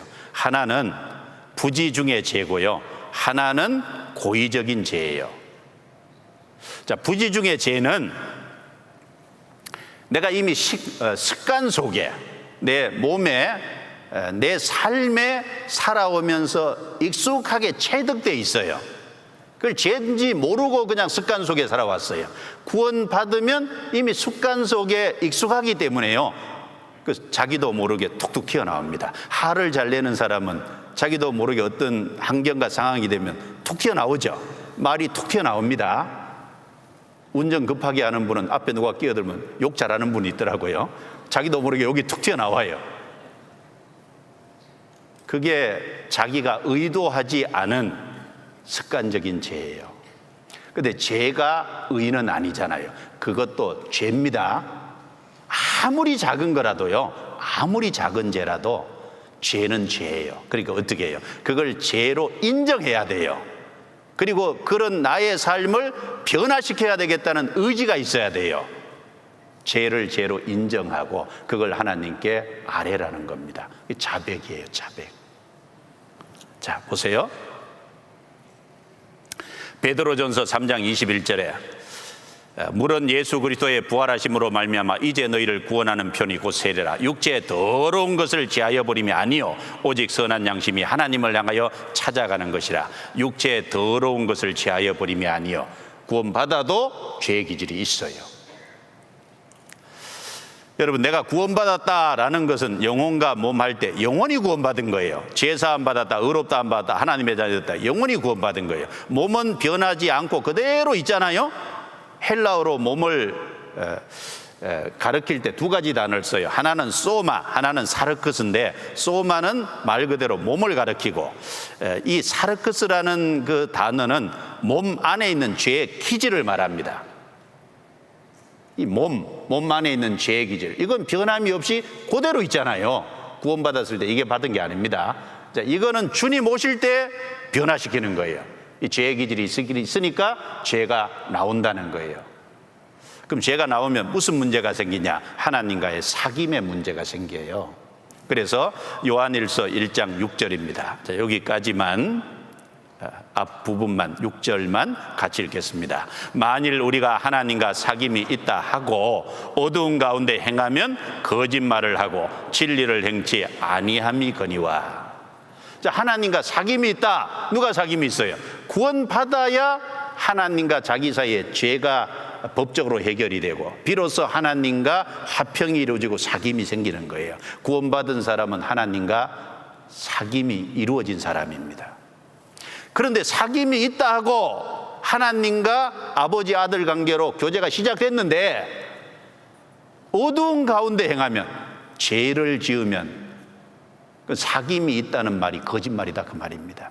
죄를 지으면 아들이 취소되는 것도 아니고 죄를 짓는다고 멸망당하는 것도 아니지만 사귐의 교제의 문제가 있다, 그 말입니다. 그럼 어떻게 해야 될까요? 죄를 죄로 인정하고 자백하라는 거예요. 그래서 9절입니다. 9절 같이 읽어보죠. 만일 우리가 우리 죄를 자백하면 저는 미쁘시고 의로우사 우리 죄를 사하시며 모든 불의에서 우리를 깨끗게 하실 것이요. 죄를 자백하면 그랬죠? 자백이 뭐예요? 자백하려면 먼저 내가 한 것이 죄인 줄 인정을 해야 돼요. 그리고 그 죄를 하나님께 아뢰는 걸 말해요. 아뢰는 거. 어떻게 아뢰일까요?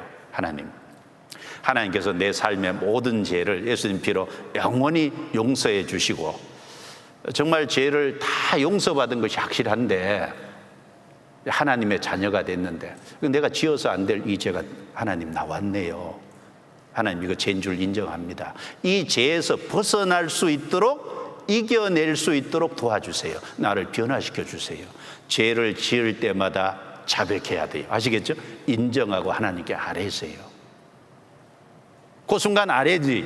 그리고 잊어먹었으면 저녁에 주무시기 전에, 아시겠죠? 매일매일 삶 속에서 자기 죄를 주님께 아뢰라 그랬어요. 인정하고 아뢰면 어떻게 해주실까요? 여기 보세요.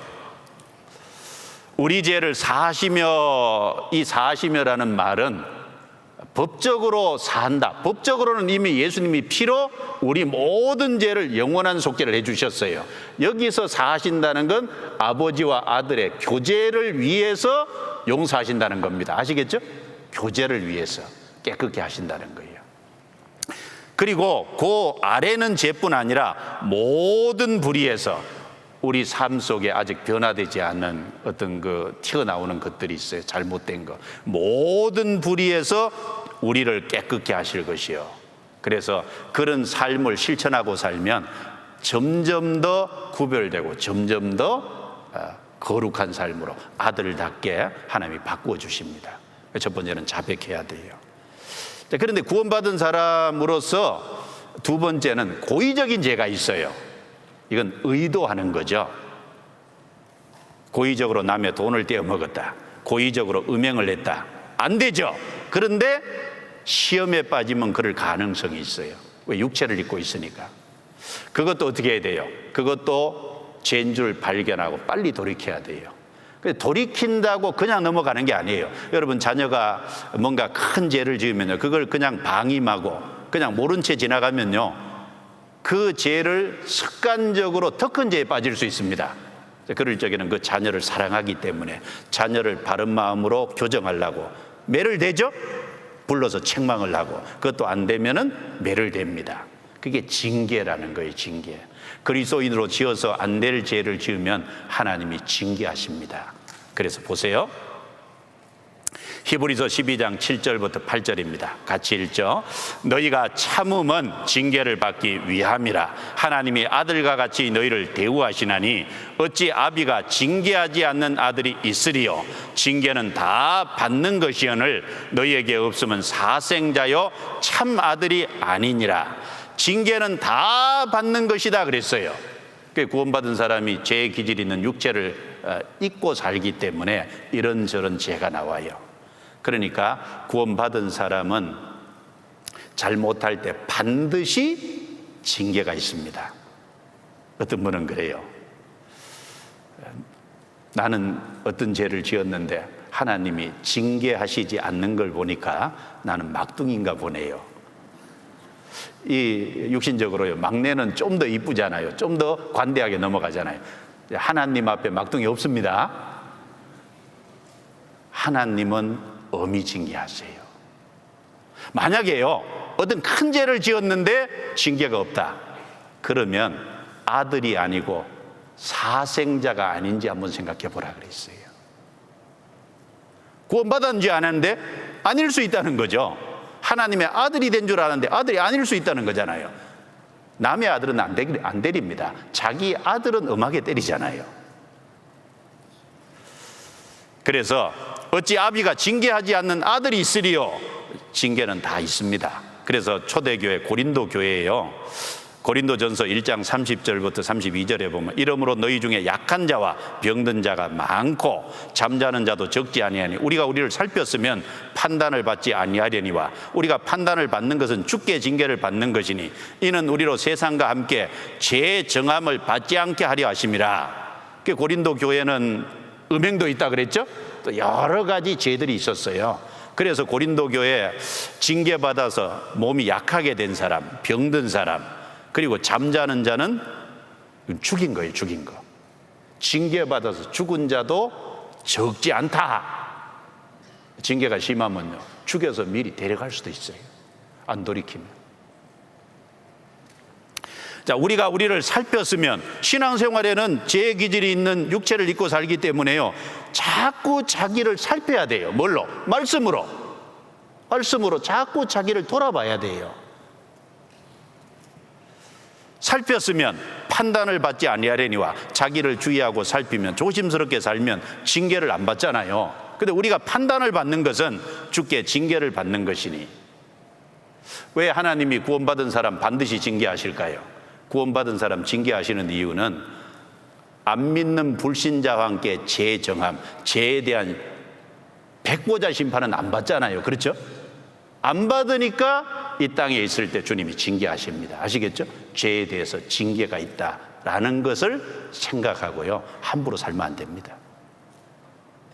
그래서 구원받은 사람 삶 속에 나오는 죄가 부지 중의 죄, 고의적인 죄, 크게 이제 두 가지로 나눠서, 부지 중의 죄는 계속해서 자백하고, 고의적인 죄도 그걸 깨달았을 때 빨리 돌이켜야 돼요.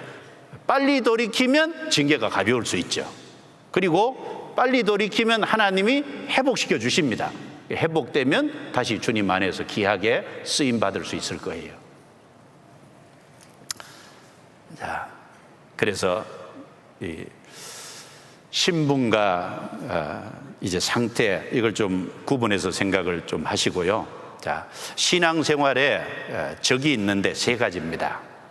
적을 알고 나를 알면 백전백승이다 그러죠. 신앙생활의 적이 뭐냐? 그게 세 가지입니다. 죄의 기질이 있는 내 육신이에요. 죄의 기질이 있는 내 육신. 그리고 죄 많은 이 세상입니다. 그리고 또 하나는 뭐냐? 마귀예요. 마귀가 풀어져 있잖아요. 마귀가 우리 신앙생활 못하고 넘어뜨리게 만들어요. 왜 그럴까요? 왜? 구원받은 사람이 바르게 살면 구원받은 사람을 통해서 또 30배, 60배, 100배 많은 사람이 구원받을 수 있거든요. 마귀는 그거 싫어요. 어떻게든지 자기가 더 많은 사람을 이끌고 지옥에 같이 가기를 원해요. 마귀는 지옥에 가도록, 불못에 가도록 이미 결정돼 있어요. 육신, 죄 많은 세상, 마귀입니다. 그래서 야고보서 4장 1절, 4절, 7절에 육신, 세상, 마귀, 이것이 우리 3대 적이라고 했어요. 너희 중에 싸움이 어디로, 다툼이 어디로 쫓아나느냐? 너희 지체 중에서 싸우는 정욕으로 쫓아난 것이 아니냐? 간음하는 여자들이여, 세상과 벗된 것이 하나님의 원수임을 알지 못하느냐? 그런즉 누구든지 세상과 벗이 되고자 하는 자는 스스로 하나님과 원수되게 하는 것이니라. 그런즉 너희는 하나님께 순복할지어다. 같이 읽을까요? 마귀를 대적하라. 그리하면 너희를 피하리라. 여기 싸우는 정욕이라고 했죠. 우리 육체 제 기질이 있는 정욕, 육신. 그 다음에 세상. 이 세상은 그리스도인들을 유혹하는 것이 너무 많아요. 이 세상의 것은 신령한 것, 하늘에 있는 것과 반대되는 겁니다. 하나님이 주시고자 하는 것과 반대되는 거예요. 가치관이 다른 거예요. 그 세상 것으로 계속 유혹해 와요. 에덴 동산에서요, 마귀가 하와를 꼬실 때 선악과 먹음직하고 보암직하고 지혜롭게 할 만큼 탐스럽게 보이도록 했어요. 그게 육신의 정욕, 안목의 정욕, 이생의 자랑. 육신의 정욕, 그 다음에 안목, 눈에 보이는 거, 그 다음에 이생의 자랑, 이 세상의 어떤 명예심, 이런 것들로 계속 유혹합니다. 자, 이런 것과 싸워 이겨야 돼요. 그럼 어떻게 해야 될까요? 방법은, 가장 좋은 방법을 하나님이 우리에게 말씀해 주셨어요. 교회 안에 거하시는 겁니다. 아시겠죠? 어디에 거하는 거라고요? 교회 안에 거하시는 거예요. 자, 신앙생활은 혼자 하는 것이 아닙니다. 구원받은 사람과 연합해서 함께 하는 거예요. 하나님은 한 목자로서 양떼를 인도하십니다. 그 무리 속에 우리를 두시고, 그 무리 속에서 우리를 보호하시고, 그 무리 속에서 우리에게 필요한 걸 공급하시고, 그 무리 속에서 우리를 인도해 가셔요. 신앙생활 혼자 하는 것이다, 그렇게 생각하면 그분은 큰 오해입니다. 신약 성경에 교회라는 것을 말씀하셨어요. 구약에는 이스라엘이 있었습니다. 이스라엘은 뭡니까? 이스라엘은 예수 그리스도께서 이 땅에 오실 구세주로서 오실 축복의 무대가 준비되는 통로로서 이스라엘을 사용한 거예요. 근데 그 이스라엘은 그리스도를 배척했잖아요. 그 십자가에서 완성한 복음은요, 이제 어디에 맡겼어요? 이스라엘에게 맡겼습니까? 교회에게서 맡겼습니까? 교회입니다. 그 교회에 복음을 맡긴 거예요. 그 교회가 있기 때문에 여러분이 교회에 연결돼서 지금 말씀을 듣고 구원을 받은 거잖아요. 나도 그 교회에 연결되어야 그 안에 공급받고 바르게 쓰임 받을 수 있어요. 그래서 구원받은 이후에 가장 중요한 것 중에 하나가 교회입니다. 교회 안에 거해야 돼요. 자, 여기 교회 좀 생각해 보죠. 자, 그래서 신앙생활 잘 하려면 위치를 잘 지켜야 된다는 거예요. 첫 번째는 육신적인 위치를 잘 지키고, 두 번째는 영적인 위치를 잘 지킵니다. 육신적인 위치라는 건 내가 구원받은 그 순간에 내가 가지고 있는 가정, 내가 속한 직장, 이런 것이 이제 일종의 육신의 위치가 될 거예요. 그 육신의 위치도 죄를 짓는 위치가 아니라면 그걸 함부로 벗어나지 말고 잘 지켜야 됩니다. 어려워도 거기 거해야 될 거예요. 영적인 위치는 바로 교회를 말합니다. 자, 먼저 고린도전서 7장 17절, 20절, 24절 세 번이나 반복해서요, 부르심 받은 그대로 행하라 그랬어요. 오직 주께서 각 사람에게 나눠주신 대로 하나님이 각 사람을 부르신 그대로 행하라. 내가 모든 교회에서 이와 같이 명하노라. 각 사람이 부르심을 받은 그 부르심 그대로 지내라. 형제들아, 각각 부르심을 받은 그대로 하나님과 함께 거하라. 자, 부르심 받은 그 위치를 지키라 라고 말씀하셨어요.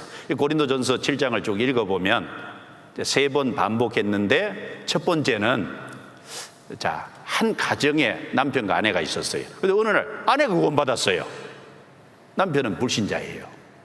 남편이 이렇게 아내의 믿는 것을 문제 삼고 핍박하고 괴롭히고 그런 일을 당하면 아내는 어떤 마음이 들까요? 내가 신앙생활 잘하기 위해서 이혼해 버릴까? 그런 마음이 들어올 수 있잖아요. 그런데 고린도전서 7장을 읽으면, 아내여, 너의 신앙으로 인해서 남편이 구원받을지 어떻게 아느냐?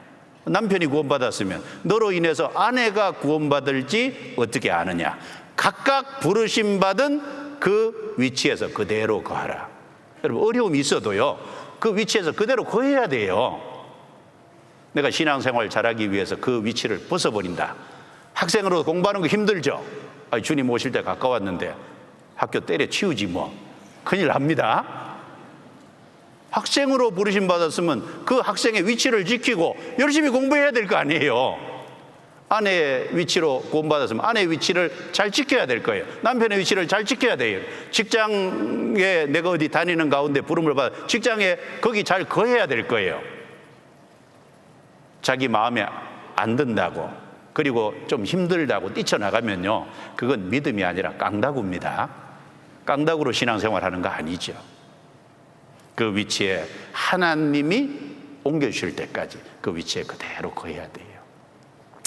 자, 그리고 이방인으로 있는 중에 구원을 받았느냐? 그러면 굳이 유대인처럼 하려고 하지 마라. 부르신 그대로 지내라. 그리고 종과 주인이, 이 성경이 기록될 당시는 로마 시대 종이 많았잖아요. 종으로 있는 상태에서 구원을 받았느냐? 괜찮다. 자유할 수 있으면 사용하지만 그럴 수 없으면 종의 위치에서도 그대로 위치 지키면서 거기 그대로 지내라. 그래서 세 번 그대로 그 위치 지켜라. 이건 육신적인 위치를 말하는 거죠. 죄를 짓는 위치가 아니라면, 죄를 짓는 위치면 벗어나야죠. 구원받으면. 죄를 짓는 위치가 아니라면 그냥 그대로 그 위치에 거해야 될 거예요. 하나님이 틀림없이 도와주실 겁니다. 자, 이거보다 훨씬 더 중요한 것이 영적인 위치예요. 자, 하나님이 인간 역사 속에 사람과 함께 하신 것이 어떤 상황인지 한번 생각해 보세요. 이스라엘 백성이 출애굽해서 광야에 있을 때는 성막에서 사람을 만나 주셨어요. 이스라엘 백성들이 가나안 땅에 들어갔을 때는 예루살렘 성전을 지었는데 그 성전에서 하나님이 만나 주셨어요. 예수님이 이 땅에 오셨을 때는 예수님 안에 하나님이 계셨죠. 그래서 사람이 하나님 만나면 예수님께로 가야 됐어요. 예수님이 죽으시고 부활승천에 가신 이후에 성령이 오셨어요. 성령은 어디 계시냐? 구원받은 사람 무리 속에 계셔요. 그래서 하나님은 이 구원받은 사람 무리 속에 우리 개인을 두시고 그 안에서 우리를 보호하시고 인도하시고 양육하시고 가르치시고 훈련해 가십니다. 아시겠죠? 교회에 거해야 돼요. 보세요. 그 신약 성경에 교회를 여러 가지로 말씀했는데, 이 고린도전서 1장 2절에 보면 고린도에 있는 하나님의 교회, 곧 그리스도 예수 안에서 거룩하여지고 성도라 부르심을 입은 자들. 여기 고린도에 있는 하나님의 교회, 고린도는 지역 이름입니다. 고린도에 구원받은 성도들을 고린도 교회라고 한 거예요. 그리스도 예수 안에서 거룩하여지고 성도라 부르심을 입은 자들. 이 원래 교회라는 단어가 헬라어로 에클레시아입니다. 이 세상에서 주님의 피로 값을 주고 사서 구별시켜서 모아놓은 자들, 아시겠죠? 구별한 자들, 그것이 교회라는 의미입니다. 그래서 교회 그러면 건물을 말하는 게 아니에요. 어떤 분은 이렇게 지나가다가요, 교회당 멋있게 지어놨으면요, 교회 잘 지었네 그래요. 그게 교회입니까? 교회당입니까? 집당자를 써서요, 교회가 모이는 집이에요. 예배당입니다. 교회는요, 사람을 가리켜요. 구원받은 사람의 무리가 교회입니다. 그래서 여기 보세요. 고린도전서 16장 19절에 보면 아시아의 교회들이 너희에게 무난하고 아굴라와 브리스가와 및 그 집에 있는 교회가 주 안에서 너희에게 간절히 무난하고. 여러분, 교회들이 무난하고, 여기 교회가 간절히 무난하고, 교회가 건물이 아니라는 거예요.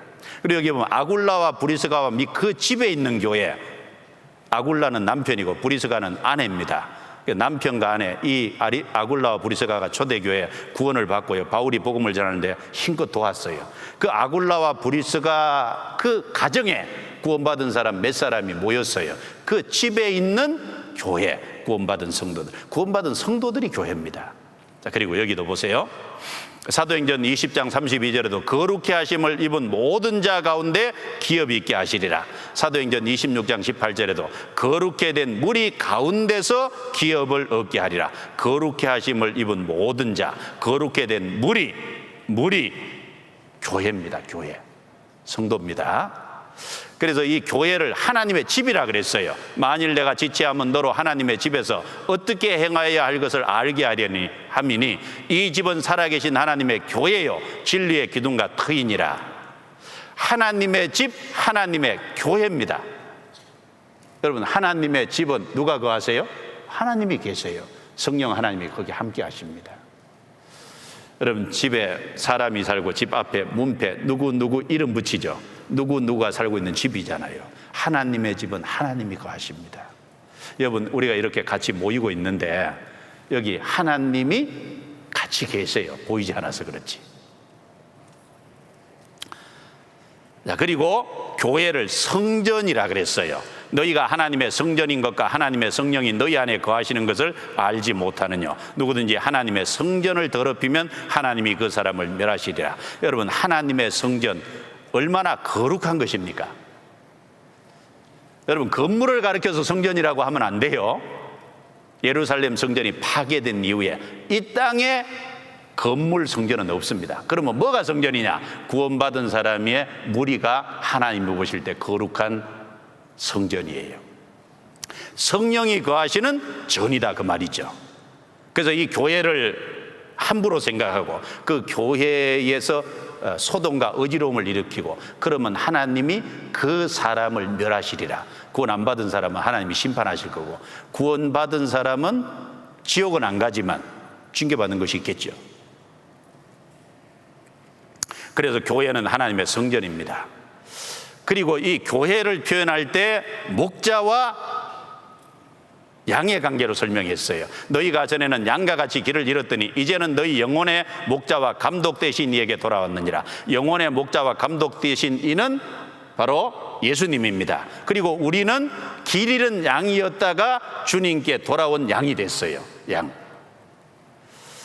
요한복음 10장 3절입니다. 그가 자기 양의 이름을 각각 불러 인도하여 내느니라. 16절에는 또 이 우리의 들지 아니한 다른 양들이 내게 있어 내가 인도하여 할 터이니 저희도 내 음성을 듣고 한 무리가 되어 한 목자에게 있으리라. 자, 우리를 구원하실 때는 그 교회와 연결돼서 복음의 말씀을 듣고 각각 복음으로 우리를 불러 구원하십니다.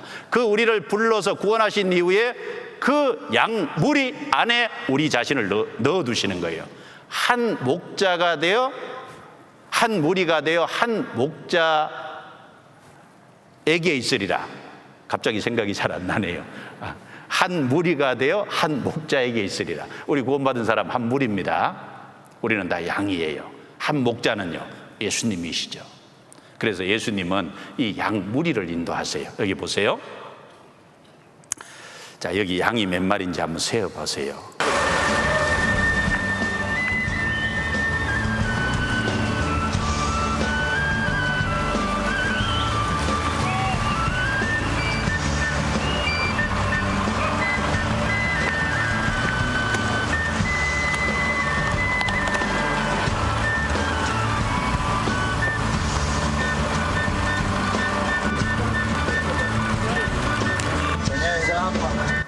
참 보기 드문 참 힘든 광경이죠. 이건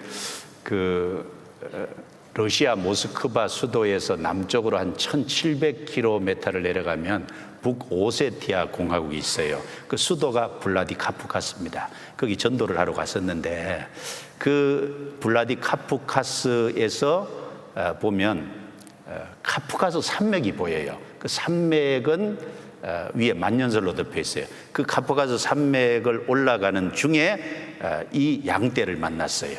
몇 마리인지 세셨어요? 제가 가르쳐 드릴게요. 3,500마리입니다. 어떻게 아냐고요? 목동에게 물어봤거든요.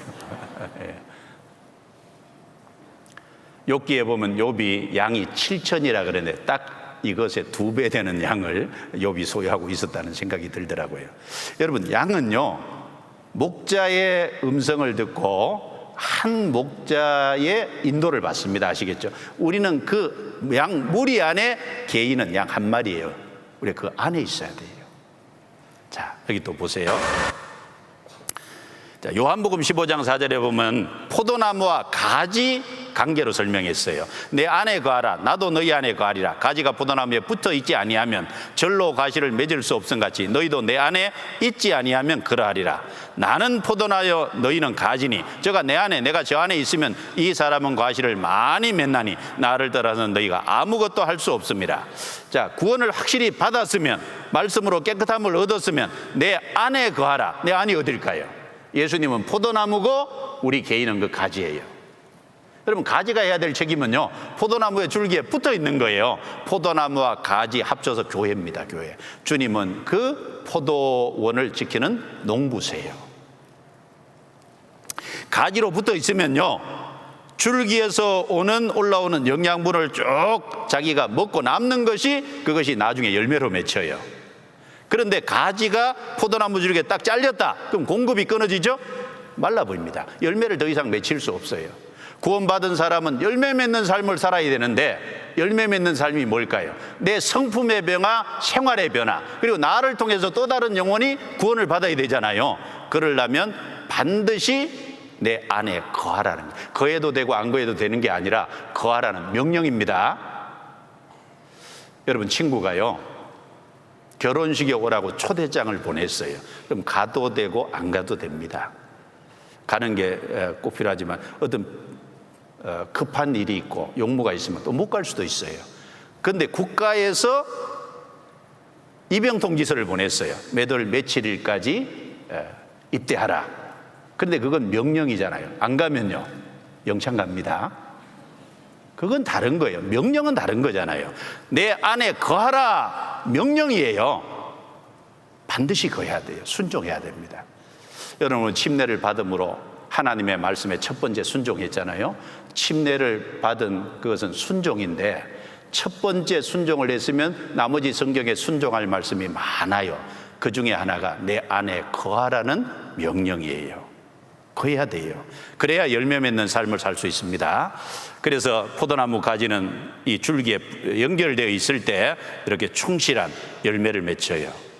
전북 고창에서요, 포도 한 나무에 4,700송이가 달렸다 그러던데 어마어마하죠. 자, 그리고 이 교회를 머리와 몸과 지체로 설명했어요. 몸은 하나인데 많은 지체가 있고 몸의 지체가 많으나 한 몸인가 같이 그리스도도 그러하니라. 같이 읽습니다. 너희는 그리스도의 몸이요 지체의 각 부분이라. 자, 구원받은 사람 다 합쳐서 몸, 그리고 우리 개인은 그 안에 지체, 그리고 그 몸과 지체, 머리는 예수님. 여러분, 이 몸은 머리의 뜻을 실행하기 위해서 있어요. 우리 개인은 그 몸이라는 지체에 붙어 있을 때 귀하게 쓰임받는 겁니다. 그래서 몸과 지체 비유를 사용하셨잖아요. 골로새서 2장 19절에 자, 같이 읽습니다.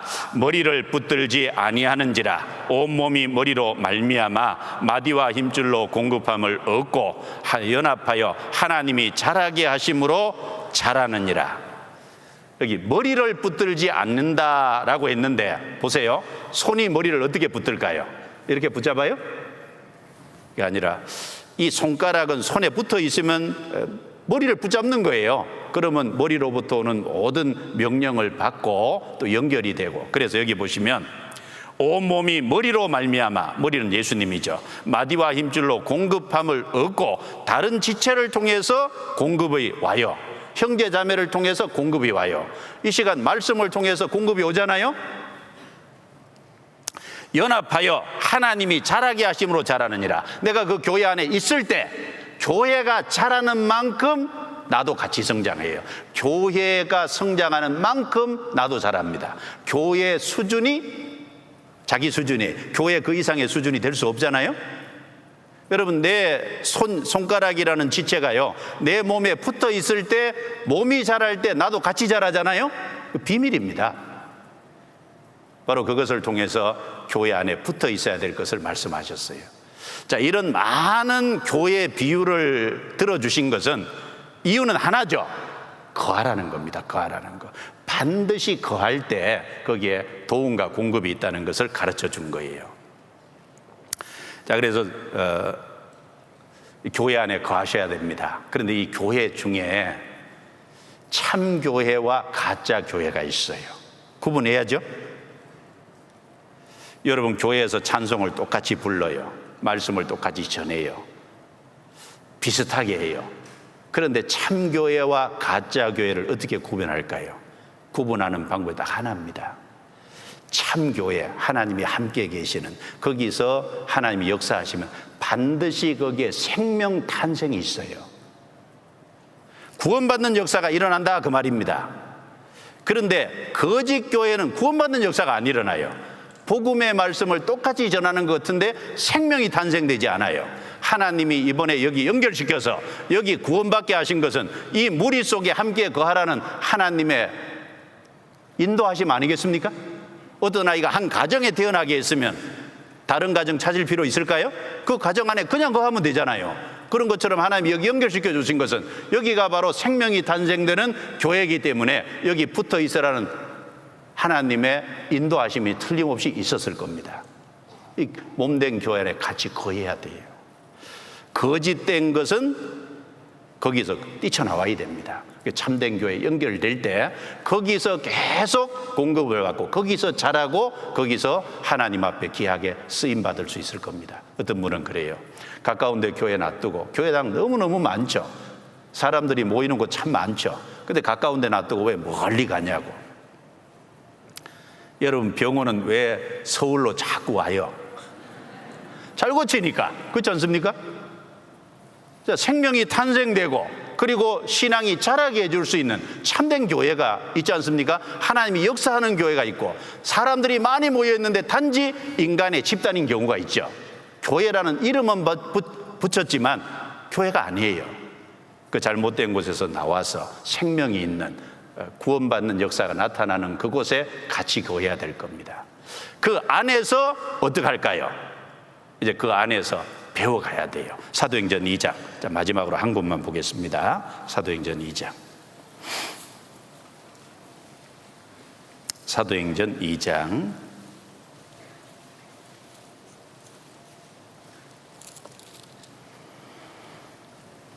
2장 42절입니다. 41절부터 여기 보셔도 되겠습니다. 그 말을 받는 사람들은 침례를 받음에 이날의 제자의 수가 3,000이나 더하더라. 저희가 사도의 가르침을 받아 서로 교제하며 떡을 떼며 기도하기를 전혀 힘쓰니라. 46절. 하나님을 찬미하며 또 온 백성에게 칭송을 받으니 주께서 구원받는 사람을 날마다 더하게 하시니라. 오순절에 성령이 강림함으로요, 베드로가 설교해서 하루에 3,000명이 제사함을 받고 구원을 받았어요. 자, 여기 보시죠. 제자의 수가 3,000이나 더하더라. 구원받아야 주님의 제자예요. 그래서 구원받고 침례받고 주님의 제자가 된 사람 3,000입니다. 자, 오늘 이번 3박 4일 말씀 듣고 제사함 받고 그리고 침례까지 받으셨죠. 주님의 제자가 이제 된 거예요. 주님을 따르고 본받고 배우고 주님과 동고동락을 해야 됩니다. 이제 그 몸된 교회 안에 주님이 우리를 두세요. 자, 그 초대교회에 뭘 힘썼는지 여기 보세요. 사도의 가르침을 받아 사도들이 뭘 가르쳤겠어요? 하나님의 말씀을 가르친 겁니다. 그리고 서로 교제하며 구원받은 사람이 서로 사랑하며 교제했어요. 떡을 떼며 기도하기를 전혀 힘쓰니라. 기도를 힘썼어요. 주께서 구원받는 사람을 날마다 더하게 하시리라. 구원받는 사람이 날마다 더해졌다는 건 날마다 전도했다는 거예요. 전도하고 날마다 구원받는 역사가 일어났어요. 자, 우리의 신분은 제사함 받았어요. 의인 됐어요. 하나님의 아들 됐어요. 상태는 죄의 기질이 있어요. 죄의 기질이 있는 사람이 어떻게 의인답게 하나님의 아들답게 신분받은 사람답게 살아갈 거냐? 여기 사도행전 이전에 경건의 수단을 내게 주셨잖아요. 말씀, 기도, 교제, 전도입니다. 따라해 보시죠. 말씀, 기도, 교제, 전도. 이 초대교회에 가장 힘썼던 게 4가지입니다. 우리도 그 교회 안에서 이 4가지를 힘써야 돼요. 자, 먼저 하나님과 나와는 말씀과 기도로 교통하죠. 내가 하나님께 필요한 걸 아뢰고, 그리고 하나님께 기도로 도움을 요청하고, 하나님은 말씀으로 답을 하십니다. 교회를 통해서 말씀을 공급해 주세요. 그래서 요한계시록 2장에 보면 성령이 교회들에게 하시는 말씀을 들을지어다. 성령이 교회를 통해서 주신 말씀이 있습니다. 그 말씀을 계속해서 배워야 돼요. 그래서 기도와 말씀이 균형을 이루어야 됩니다. 그리고 구원받은 형제 자매와 연결돼서 함께 깨달은 것을 나누고, 또 삶 속에서 경험한 것을 같이 나누고, 그리고 그 안에서 같이 연합해서 복음이 되는데 봉사하고, 그래서 그 힘으로 세상 사람들에게 전도하는 거예요. 말씀, 기도, 교제, 전도. 이 4가지가 자동차 4바퀴처럼 아주 필수적인 겁니다. 이 말씀, 기도, 교제, 전도에 대해서는 계속해서 배워야 돼요. 교회 안에 거할 때, 거하는 가운데 그걸 힘쓸 때 그 안에서 신앙이 더욱 성장하는 겁니다. 아시겠죠? 그래서 말씀, 기도, 교제, 전도에 대해서는 앞으로 계속해서 배워가시기 바랍니다. 오늘 끝나고 나면 여러분들이 각 지역으로 갈 건데, 저희 전국 교회가 224군데 있어요. 각 지역마다 교회가 있습니다. 저희가 함께 합니다. 그 교회에 인도하신 분들이 연결시켜 주실 거예요. 그 교회에 거해서, 그 교회에서 하나님의 말씀을 계속 공급받고 신앙생활 하시는 가운데 다음에 또 다른 분들을 그래야만 전도할 수 있을 겁니다. 그렇게 힘써 주시기를 부탁합니다. 그리고 오늘 마지막 날이잖아요. 헌금을 꼭 좀 해주시기를 부탁을 드립니다. 어제 하신 분도 더 해주시면 좋고, 안 하신 분은 오늘 해주시면 좋고, 혹 못 하시면 우리 안내지에 헌금 그 계좌 안내가 있잖아요. 그걸로 보내주셔도 됩니다. 이 건물은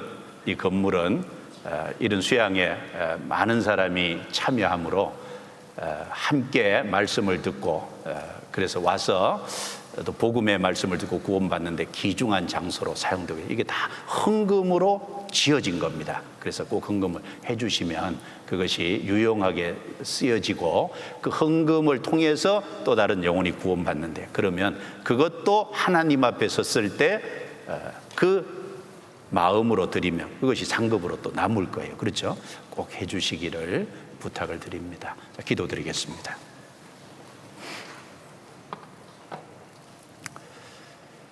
거룩하시고 은혜와 사랑이 풍성하신 하나님 아버지, 감사합니다. 죄 많은 저희들을 구원해 주시고 이제 하나님의 거룩한 자녀로 삼아 주시고 썩지 않고 더럽지 않고 쇠하지 아니하는 영광스러운 기업을 소망으로 주심을 감사합니다. 이번 3차 학예 수양에도 마지막 말씀까지 무사히 마치게 해주신 것 감사합니다. 또 이번에 많은 사람이 복음의 말씀을 듣고 구원을 받음으로 하나님께 영광이 돌아간 줄 믿고 감사합니다. 이제 구원받으신 분들 각 지역으로 돌아가서 하나님의 몸된 교회에 연결되어서 그곳에 가운데서 계속해서 말씀을 공급받고 양육받아서 남은 생에 하나님과 동행하고 하나님 앞에 기이 쓰임 받는 삶이 되게 해 주시옵소서. 새로 구원받은 그 영혼을 통해서 또 다른 영혼이 30배, 60배, 100배의 결실을 함으로 주님 앞에 섰을 때 칭찬과 영광과 존귀를 받는 귀한 인생이 되도록 다듬어 주시고 인도해 주시기를 간절히 기도합니다. 가정에 돌아가는 그 걸음까지 주님이 이끌어 주시고 도와주시옵소서. 함께해 주신 주님, 또 우리에게 은혜를 베풀어 주신 주님, 구원의 생명을 주신 주님, 진심으로 감사합니다. 우리를 구원해 주신 주 예수님 이름으로 기도드리옵니다. 아멘. 예.